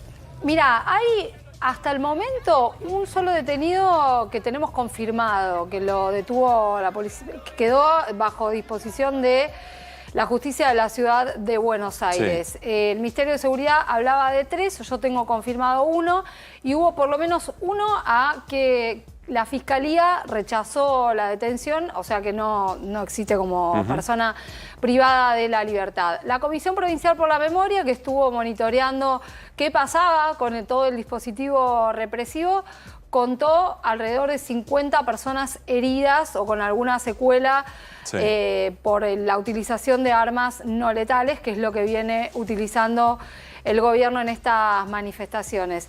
Y hay un informe del Ministerio de Seguridad que hizo circular la propia Patricia Bullrich, que da cuenta de una serie de cuestiones.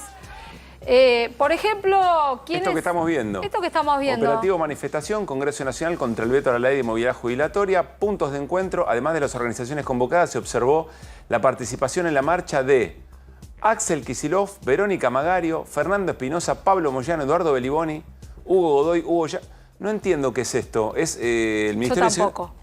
Yo tampoco. ¿Cómo vos tampoco? No lo entiendo porque no entiendo cuál es la relevancia de contar quiénes son los dirigentes que están presentes si no los vas a proteger. O sea, salvo que sea por una cuestión de protección, no sé por qué los están identificando. O si es para contar, para que trascienda. A ver, razonemos juntos, dale. Este es un parte del Ministerio de Seguridad que está informando qué dirigentes eran parte de una manifestación política, de una protesta. Sí, parece más inteligencia que otra cosa. No sé, para mí los está marcando. Para mí los están marcando. Igual está en pasado, ¿viste? Es como un parte de ocurrió esto. Estuvo fulano de tal. Y aparte lo ponen primero al gobernador de la provincia de Buenos Aires. A mí me resulta llamativo. ¿Pero esto es algo que le hacen llegar al Ministerio de Seguridad o es algo que difunde el Ministerio? No, es algo que difunde el Ministerio de Seguridad. Me llama la atención. Sí, a mí también. Claro, lo que uno ve como, digo, para algunos es un elogio que lo pongan ahí. Diga, nosotros fuimos a marchar y estuvimos apoyando a los jubilados. Pero otra gente lo ve como si estás ahí, es crítica. Mirá la gente que va a defender a los jubilados. ¿Ves que no son jubilados? Y ponen ahí un grupo de 30 jubilados, ahí los contaron, pusieron como que había pocos jubilados y que era una marcha política. Eso es lo que quieren hacer. Pero bueno, pará. Sí, es una marcha política. Claro que es una marcha política. Porque no solamente se movilizan las personas que están afectadas por una decisión de política pública. Cuando hay una movilización docente, no solamente van docentes, va un sector de la sociedad, sindicatos, organizaciones, la vida política orgánica de un país en función de un objetivo. Igual es de los trabajadores también, ¿eh? La mayoría eran sindicalistas. Si los sindicalistas no defienden a los trabajadores pasivos, no sé quién lo defiende. No, por supuesto, y por eso yo marcaba que se retiraron rápido y me llamaba la atención.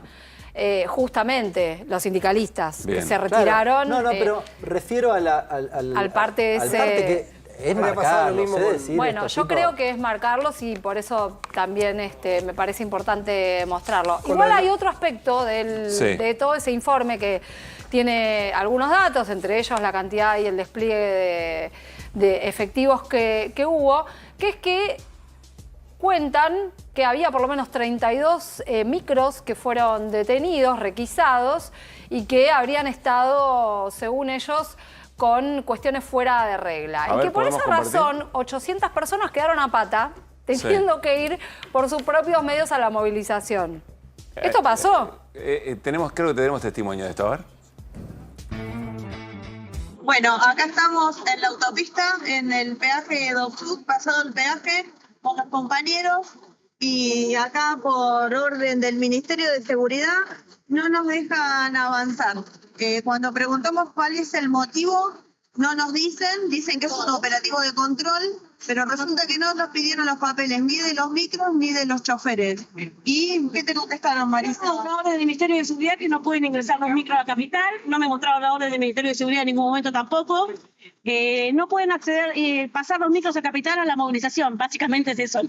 No podemos ir, primero nos pidieron los datos de qué organizaciones éramos y los responsables, pero los datos de los papeles, si el micro está en regla, no.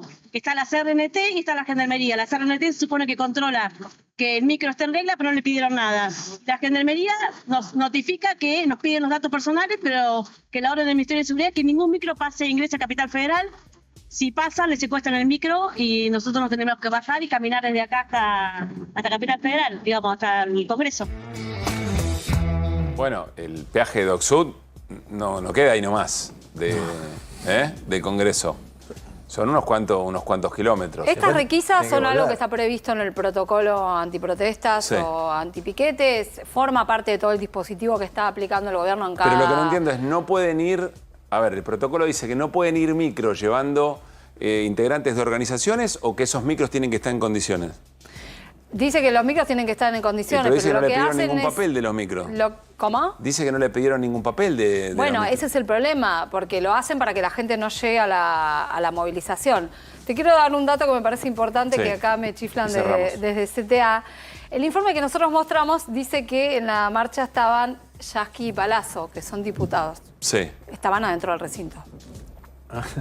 Bueno, habrán pasado por ahí. O lo vieron con ganas de... Lo vieron con ganas, no sé. Bueno. Seguimos en QR, ya estoy con Hernán Lecher en la pantalla porque vamos a analizar profundamente el IPC. 4,2% de inflación. ¿Qué significa esto, Hernán? Hace un mes exactamente, Adorni dijo la inflación está terminada. ¿Te acordás? La inflación está terminada. Me parece que hoy se generaron muchos signos de interrogación. Alguien había dicho alguna vez, yuk como un piano. Sí, ¿verdad? ¿No? claro, exactamente. Varios signos de interrogación, no solo por el 4.2, que ya de por sí es alto y supera las expectativas. El gobierno ansiaba que estuviera debajo de 4, que arrancara con el número 3. No arranca con el número 3. Eso dijo Caputo, ¿no? Que no arranca con el número 3, con lo cual es para preocupar respecto a la política económica del gobierno, que además, por cierto, en septiembre quiere que baje debajo de 2% y ahora tiene que bajarla de 4.2 a 2%. Pero que quiero mostrarte algunos datos. Lo primero, lo que venimos mostrándote desde hace rato, que tiene que ver con la evolución de la inflación histórica. Estamos acá, ¿bien? Es para los numeritos, lo podemos seguir, pero si vos te fijás, como venimos diciendo, falta el 2021, si tiramos al 2021 están niveles muy parecidos a esto. Sí. El dato es que este 4,2 tiene dos características. En naranja, las expectativas del REM. 3,9. El REM, lo que las consultoras económicas creen que va a pasar. Sí. Que es ¿Qué parecido creían a lo que... para agosto? 3,9, dio 4,2. Ah. Primer preocupación. Segunda preocupación es que las consultoras dicen no va a bajar la inflación. ¿Bien? Y esto es una preocupación importante. Pero el gobierno para el dice, gobierno. pero bajó. Sí, bajó a estos niveles, pero el gobierno necesita que baje al 2%. Lo venimos explicando por razones macroeconómicas. Necesita que converja con el crawling peg del 2%, para que no se le aprecie el tipo de cambio. Bien. Si no, le pasa lo de ayer, que vendió 170 millones de dólares el Banco Central. Bien, hay otro problema, no solo bajar la inflación porque sí, y está postergando. Agarra dólares y los coloca y compra o interviene en detrimento, o con el objetivo de bajar la inflación, en detrimento de la macro. Por eso es tan importante eso. Sé que vamos a ir a analizar otra cosa, pero te pregunto, el análisis o la pregunta alrededor de este 4,2, pero ¿a qué precio? Un 4,2 y ¿a qué precio, a qué sacrificio? ¿Vale o no tiene nada que ver? Sí, vale, a costa de postergar el ordenamiento macro, que se supone que era lo que venía a hacer el gobierno, y sin resolver la recuperación de los salarios y las jubilaciones. Bien, a esos dos costos. Pasamos a la siguiente, esto también lo mostramos habitualmente. ¿Qué es lo que tiró para arriba? ¿Qué es lo que tiró para abajo en este mes? 4,2, 2,36 en términos interanuales, en lo que va del año casi 95%. Fíjate, vivienda. Mirá, lo que va del año... Lo que va del año 95, pero estás sacando diciembre que te viste 25%. Sí, claro. No estamos hablando del gobierno de Milei. Así lo muestra el INDEC. Bien. Muestra el año 2024, dice 95. Si le agrego eso, estamos muy por arriba de esos valores. Fíjate, lo que te tiró para arriba, buena parte de los regulados, servicios públicos, ahí tenés alquileres también. Ojo, porque tenés alquileres. Algunas cositas, porque luz y gas estuvieron en el 4%. No es lo que te tiró para arriba. Agua un poquitito por arriba. ¿Qué es lo que te tiró? Te diría alquileres, sobre todo. Tiró para arriba. Es este 7%. Ese guarismo del 7% y algunos retoques y ajustes de servicios más allá de la región metropolitana, diría, sobre todo en el interior del país. Bien. Educación, 6,6, también otro regulado. Es decir, hubo Regulado autorizaciones. es que, claro, tiene que haber una autorización para aumentos. Hubo autorizaciones que habilitaron ese valor. Es raro que tenga 6,6 y que esté en el segundo puesto el rubro educación en un mes como agosto. En marzo siempre está primero. ¿Qué quiere decir que es raro? Que está mal la... No, es raro que no suele ocurrir, pero bueno, estamos en una Argentina donde habilitaron esos aumentos y se dio en ese mes. Transporte, esto no tiene demasiada novedad, tuviste 37% de aumento en lo que tiene que ver con las tarifas de transporte, así que se explica por ahí. La nafta no tiró para arriba, te diría más bien para abajo. Comunicación, que viene teniendo incrementos sensibles desde hace rato. Restaurante y hoteles, ahí empieza, entre comunicación y restaurante y hoteles, yo te digo que hay una luz amarilla importante, porque son dos rubros que tendrían que medio tirarte para abajo. Bueno, no te tiraron para abajo. Restaurante y hoteles porque además no tiene estacionalidad. No tiene estacionalidad este mes. Claro. Es decir, no tiene vacaciones de invierno, yo qué sé. ¿No? Bueno, podemos encontrar por acá abajo alimentos y bebidas, 3,6. Vos decís, bueno, quedó por abajo del promedio. No está tan mal. Sí, el mes pasado había dado 3,2.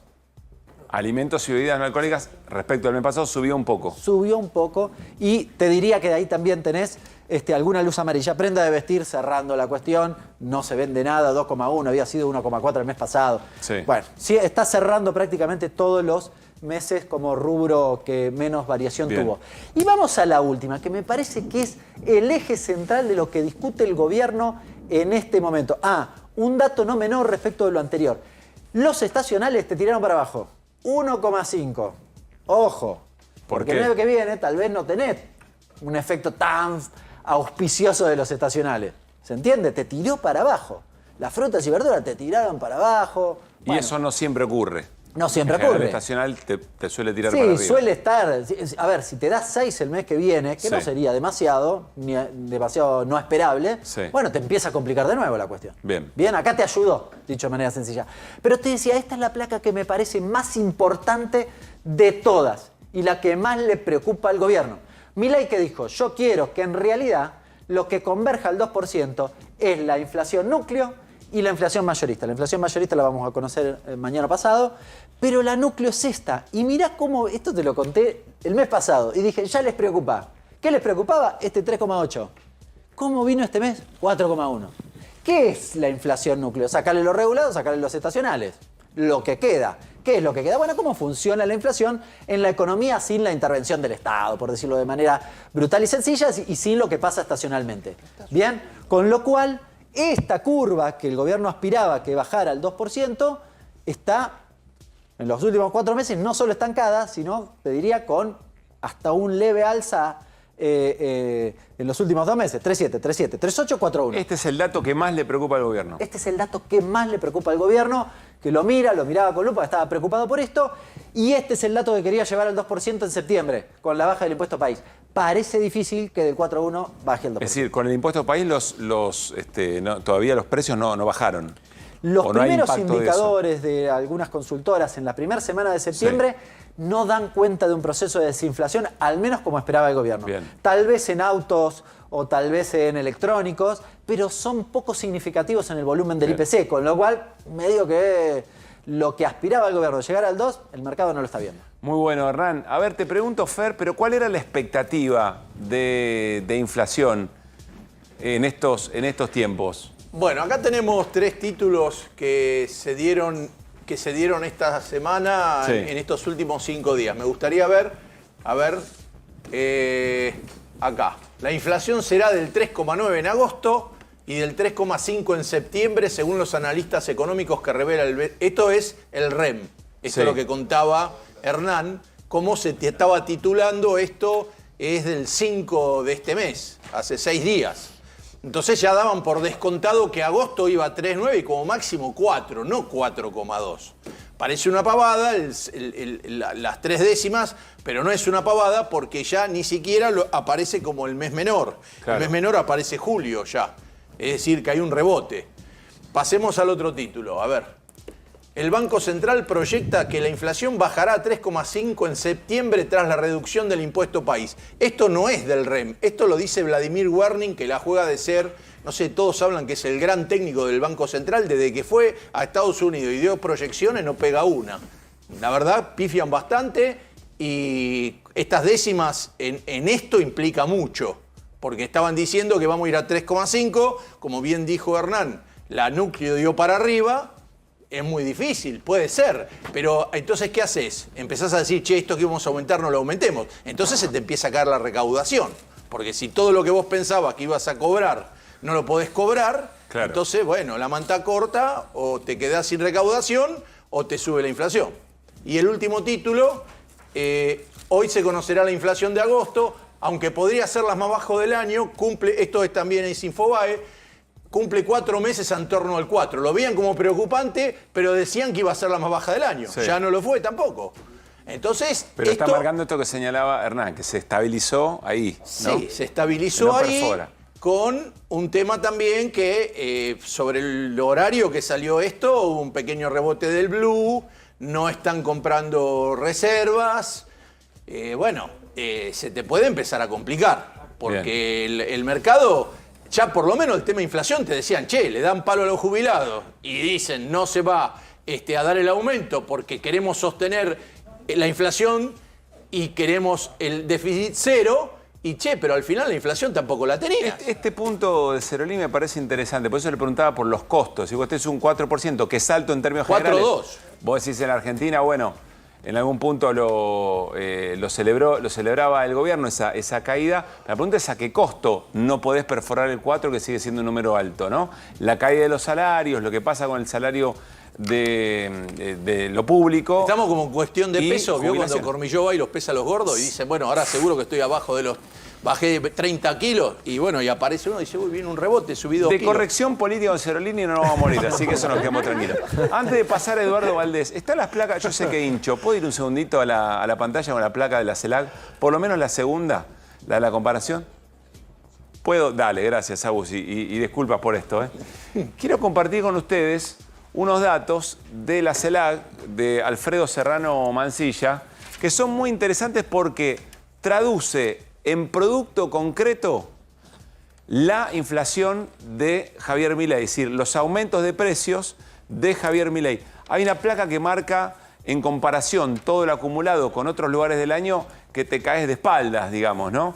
Pero sin embargo, pensando que hay una narrativa que justifica de alguna manera que eso se hizo porque en realidad se estaba pagando la fiesta del gobierno anterior, sin embargo, me parece que es muy gráfico este trabajo que vamos a mostrar, insisto, de la CELAC de Serrano Mancilla, que muestra con claridad algo que ustedes y nosotros podemos cotejar permanentemente cuando buscamos precios, cuando vamos a cercanía. Esto es lo que le decía antes, ¿no? La acumulación en los primeros 9 meses de Milei, lo repasamos rápido. Primeros 9 meses de Milei, 144,4%, la acumulada. Primeros 9 meses de Alberto Fernández, 23,4%. Los primeros 9 de Cristina Fernández de Kirchner, 6,5%. Los últimos 9 de Massa, 119%, que ya venía con una inflación muy alta. Da menos que la de Milei. Menos que la de Milei. Los últimos 9 de Massa. Perdón, y si tomás los 9 primeros de Massa, sí, te da mucho menos. Te da 80 y pico. Bien, y mirá los últimos... 59,8 los últimos 20 años de la Unión Europea, los últimos 20 de Estados Unidos, 65,6. Bueno, realmente es muy, pero muy importante. Pero la próxima placa, esta me parece interesante para ver dónde estamos parados en estos 9 meses de gobierno de Javier Milei con respecto a los precios de productos muy conocidos. Mirá, la cebolla, el kilo de cebolla en noviembre estaba a 350 pesos, hoy o finalizando agosto, 1.782.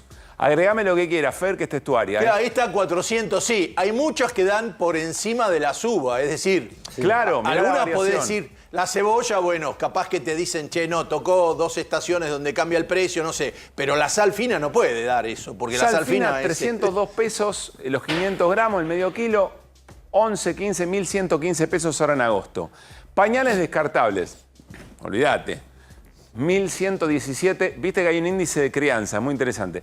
1.117 pesos en noviembre, 3.649 ahora. Pan de mesa, 390 gramos, 805 pesos en noviembre, 2.528 pesos Pablo, ahora en agosto. Sí, Hernán. Te agrego una cuestión de estos últimos precios que estás mencionando. Pañales descartables son 2 empresas que manejan el 90% del mercado. Claro.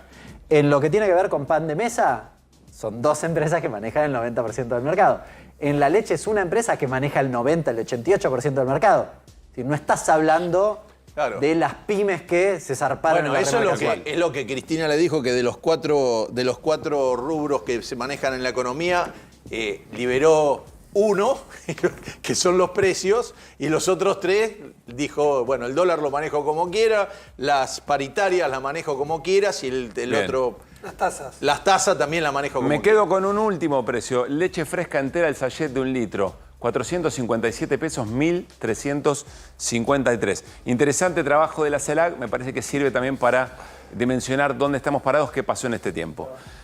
Le doy las buenas noches al diputado nacional Eduardo Valdés, de Unión por la Patria. ¿Cómo estás, Eduardo? Bien, muy bien. Trajiste un producto, pero me parece que no estaba en esta lista. No. ¿Qué es eso que tenés en la mano? Estos son los cartuchos que hoy disparó la policía a los jubilados, ¿no?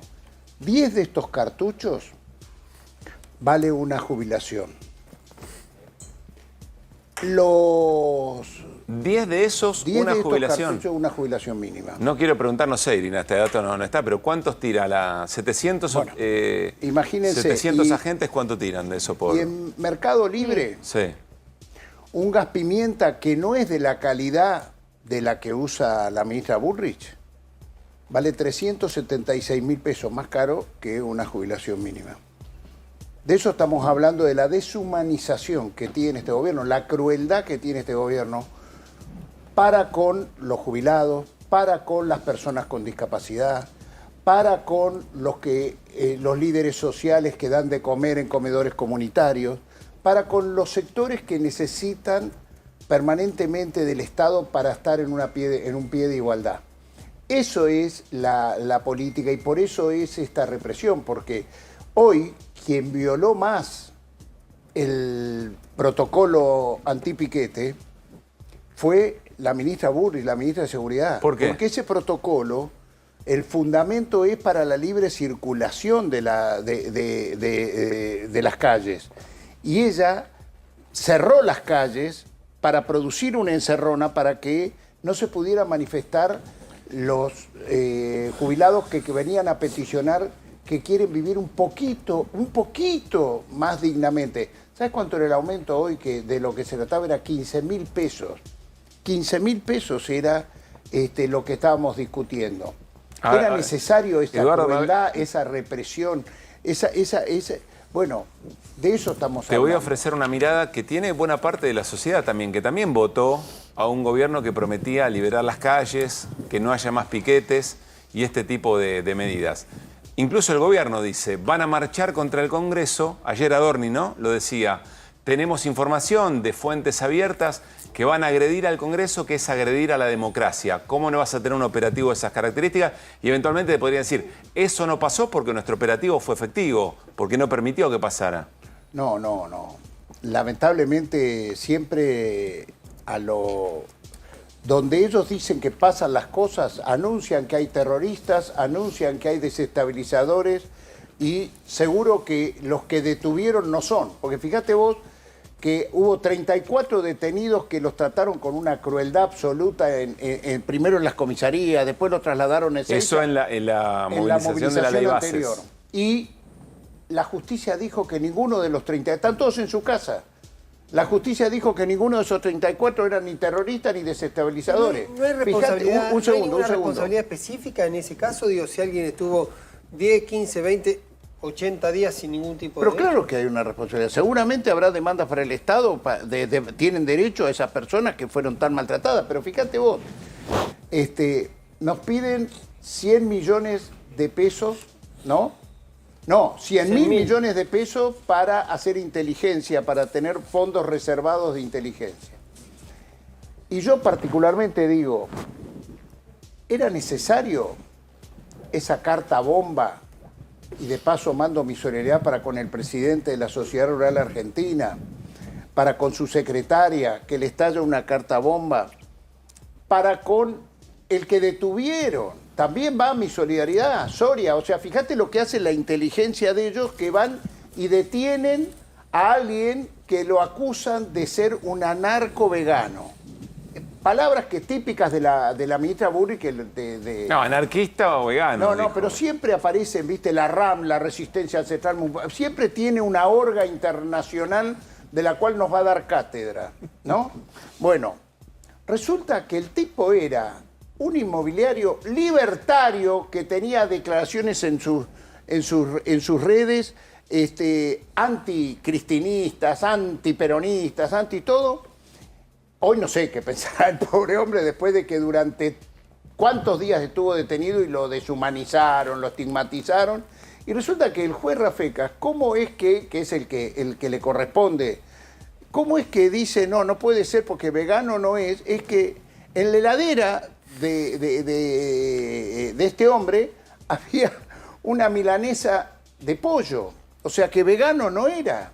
Entonces se cayó el tema vegano y anarquista parece que tampoco era, porque en todo caso era anarcocapitalista, sí, porque tenía declaraciones a favor de Milei. Y terrorista, o sea, raro que usaba la sube registrada. Para eso querían, curioso. Para eso, y vos viste que en las redes sociales de esas horas y de esos días, los seguidores de Santiago Caputo y de todos ellos dijeron, ven que era indispensable tener los 100 millones de dólares, los 100.000 millones de pesos, esto para que no sucediera las cartabombas. Pero si ya se lo habían gastado, tendrían que haberlo atrapado al tipo. Bueno, pero para la justificación era esa cartabomba. Ahora, yo pido, por favor, por seriedad, ahora quiero saber quién mandó la cartabomba al presidente de la Sociedad Rural. Por supuesto. Le pido a la Sociedad Rural que exija esto, quiénes fueron los que pusieron la cartabomba. Que dio vuelta al auto la vez pasada, que era un claro, que dio vuelta al auto y no Eduardo, hoy yo yendo al Congreso, hablando de eso que él dice, yo filmé en el Banco Nación, ahí en Callao 211, creo que es en la misma cuadra donde está el Hotel Savoy. Yo iba caminando hacia el Congreso tipo 10 de la mañana y veo que hay piedras, ¿viste? Como en las viejas épocas. Y en la vereda del Banco Nación habían puesto como un obrador y resulta que no había ninguna obra. Y yo veo el auto de la ciudad, lo filmé y mandé un tuit porque de vuelta estaban preparando que hubiera piedras para que sucediera cosas realmente muy lo que graves sucedió la otra vez. Dame un segundo, Eduardo, por con nuestro esto. tuit levantaron las piedras. Mañana hay una sesión importante en el Senado. Ahora, Pablo, quiero que nos refresques un poco qué es lo que pasa. Vos fuiste integrante de la Comisión Bicameral de Inteligencia. El tema de los fondos reservados, ¿está o no está? No lo tengo bien claro. Enseguida necesito que nos aclares un poco qué estás viendo de lo que está pasando en este tema después de una muy breve pausa. Ya seguimos charlando con Eduardo Valdés. Estábamos conversando con Pablo Ibáñez o Martín Lustón no estaba al tanto de lo que su propio bloque negoció o no sé cuál es la explicación, pero efectivamente mañana no está en el temario el tema DNU de fondos reservados. Ya lo hablamos con Eduardo Valdés, muy interesado en este tema. Bueno, estamos a noche de miércoles, ya empezamos a vivir el fin de semana y hay propuestas en la ciudad de Buenos Aires. Colectividades en la ciudad. El domingo 15 de septiembre llega un festival que promueve el encuentro entre las más de 40 colectividades que forman parte de la identidad porteña. Esto es una de las cosas más lindas que se hacen, te digo, en la ciudad en este sentido, ¿eh? Otra oferta, la generación dorada del básquet llega al Parque Roca. Atención, Cerolini. Los campeones de los Juegos Olímpicos de Atenas 2004 van a celebrar los 20 años de la medalla de oro con un partido inédito. La cita es 2 de noviembre, Parque Roca, y las entradas ya están a la venta. Y finalmente, la gran ilusión en el San Martín. El prestigioso director catalán, Luis Pascual, regresó al San Martín para montar La Gran Ilusión, su propia versión de la compleja y entrañable pieza de Eduardo de Filippo, La Gran Ilusión en el San Martín. Bueno, a ver, Pablo, ya le pregunto, pero quiero darle a Eduardo buena información.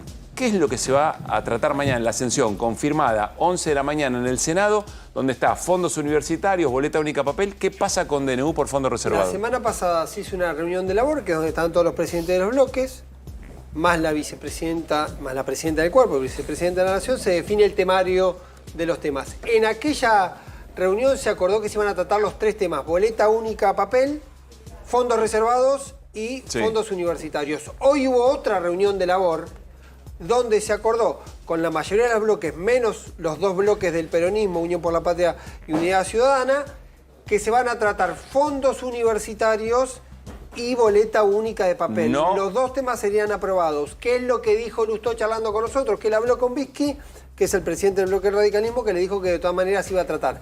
¿Qué puede ocurrir? Que los bloques decidan proponer el tratamiento sobre tabla. Lo que pasa que para que entre sobre tabla fuera de temario necesita 2/3 de los votos. Está raro, Eduardo, esto. ¿Qué ves acá? Yo pido que Pablo Ibáñez no tenga la información verdadera, porque la verdad... ¿Te gustaría que lo que cuenta no Pablo... se trata... ya tiene media sanción. Sí. El rechazo. El rechazo al DNU de los 100.000 millones de pesos para fondos reservados. Si esto es así, que mañana no se trata, alerta que camina el Santiago Caputismo en toda la Argentina, porque quiere decir que lo que pasó hoy con los cambios de los mismos diputados que habían... Nosotros hoy fuimos a una sesión en diputados que había convocado el radicalismo, no es que lo habíamos convocado nosotros. Y uno de ellos, Campero, que hoy votó en contra, fue uno de los que más nos animó en aquella sesión a votar en contra a favor del aumento de la jubilación. Del apoyo a los jubilados. Bueno, esto que cuenta Pablo, si mañana todos los analistas políticos hablaban este fin de semana cuando hacen sus análisis, que los dos temas más sensibles que había entre el Poder Ejecutivo y el Poder Legislativo era en diputados hoy el tema jubilado y mañana DNU. Bueno, sobre lo de hoy creo que debe haber tenido mucho que ver el Santiago Caputismo en este cambio de votos que hubo fueron más graves aún todavía las abstenciones, porque quiero contarle que se perdió por 8 votos, o sea, por 8 votos no se logró los 2 tercios. Fueron 13. Creo que fueron 8, y coinciden con las abstenciones, aparte de los que cambiaron el voto y fueron algunos que se habían abstenido o habían ausentado. Corresponde más a los provinciales. Todos los provinciales. Te metiste Pero en pará, algo, déjame decirte. Y dejamos una lo que pasa última que para en el Eduardo. DNU hay una convocatoria para una sesión secreta. Se hizo sesión secreta en el Senado, por ejemplo, con el juicio a la Corte. ¿Qué es una durante sesión el gobierno. secreta? Es una sesión que no se televisa, que están solo los senadores. Tiene que haber un compromiso de los senadores de lo que se dice ahí. No debe trascender porque se supone que es información delicada, sensible para la difusión pública. Lo puede hacer la presidenta del cuerpo con motivos fundados, pero ya el peronismo informó que no quiere una sesión secreta. Suma esto y esto que te voy a preguntar y cerramos con esto. ¿Alguna vez viste una situación similar de tanto poder? Y creo que es monotributista Santiago Caputo. Una situación de alguien con tanto poder en un gobierno que ni siquiera es funcionario, que es un asesor. Bueno, nunca lo vi. Y lo peor es que ejerce el poder de una manera y la domesticación que tienen diputados, ministros, opositores a ese poder, ¿no? Que yo creo que debe ser el poder verdadero de Javier Milei, o sea, sinceramente, porque quien se anima. El otro día yo escuchaba creo que fue acá, la diputada Karina Banfi, ¿no? Que habían cuestionado cuando fue el jefe de gabinete de ministro Guillermo Franco, que ojalá esté en franca mejoría, es una persona de bien, que... Sí, acceso a la información. El tema de acceso a la información, que fue Karina, creo, porque aparte ella es una especialista en ese tema, y que a las 2 horas que terminó la exposición del jefe de gabinete, la llamó por teléfono Santiago Caputo para decir que eso no iba a ser modificado. Claro. A mí me conmocionó eso, porque lo contó Karina Banfi, no es que lo contó alguien del bloque mío, ¿no? Y entonces, el poder es real. Lo cierto es que los hechos que acontecieron después de esa llamada telefónica le dieron la razón a Santiago Caputo, no a los que... Alerta que camina el Santiago Caputismo por toda la Argentina. Porque hay una línea muy breve. El dato del monotributo es que todas las decisiones que toma Santiago Caputo se toman en nombre de él, en ninguna aparece la firma de Santiago Caputo. Claro, eso es muy fuerte. Yo quisiera volver al verdadero alerta que camina el changue cacerismo por América Latina, porque esa es la política generosa, la política del dar por el otro, porque guarda, no quiero subestimar. Eduardo, ¿de dónde se cantaba eso? Gracias por haber venido. No, gracias. Bueno, nos vamos. Llega Babi Echecopar para hacer Basta Babi aquí en A24 y nosotros nos vamos con las voces del día. Pasen bien. Ninguna ley laboral crea empleo. No se puede crear trabajo por ley. Tenemos que elegir si vamos a pagar la boleta de la luz o si vamos a comprar la mercadería para darle de comer a nuestros hijos, a nuestra familia, a algún abuelo que tiene un sueldo de 200.000 pesos, le viene una boleta de 300. In Springfield, they're eating the dogs, the people that came in. They're eating the cats. They're eating the pets of the people that live there. And this is what's happening in our country, and it's a shame. Protocolo de Bullrich para nosotros no existe. Ese intento de infundir miedo, de infundir temor, ¿en serio vamos a permitir que mediante una resolución ministerial se pretenda regular o afectar el derecho de huelga o el derecho de manifestación? El presidente ha dicho muy claramente el día de la industria, se lo dijo a la industria en la cara, que se acabó el modelo de sustitución de importaciones que vive permanentemente asfixiando el campo. La verdad que lo de Martín Guzmán ha sido vergonzoso como ministro, pero además Cuando era ministro decía que no se metía en la política. Dejó de ser ministro y empieza a hablar. Tiene el derecho cualquier ciudadano, pero la verdad es un gran irresponsable. Tenemos un protocolo antibloqueo. El que hace piquete en la puerta de una fábrica se va como con el protocolo antipiquetes que ha liberado las calles de la Argentina. Hoy han asistido 5 diputados del radicalismo a conversar con el presidente de la Nación, en un hecho que nosotros hoy lo conversamos en el bloque. No lo compartimos, no nos pareció bien. Lo que pedía el Fondo Monetario es lo que hizo el gobierno. Una devaluación brutal, 118%, subir el impuesto país del 7,5 al 17,5%, más un tarifazo, más un impuestazo. Antes eran gatos, eran acompañantes, después fueron asesoras, y ahora están sentados en la banca. Lo que vetó Milei es equivalente a los impuestos que le perdonó a los más ricos de la Argentina cuando cambió bienes personales, o el otro día cuando cambió el impuesto país. Es decir, que acá no hay un problema de si hay plata o no hay plata, sino para qué se usa y a quién se beneficia. Gracias.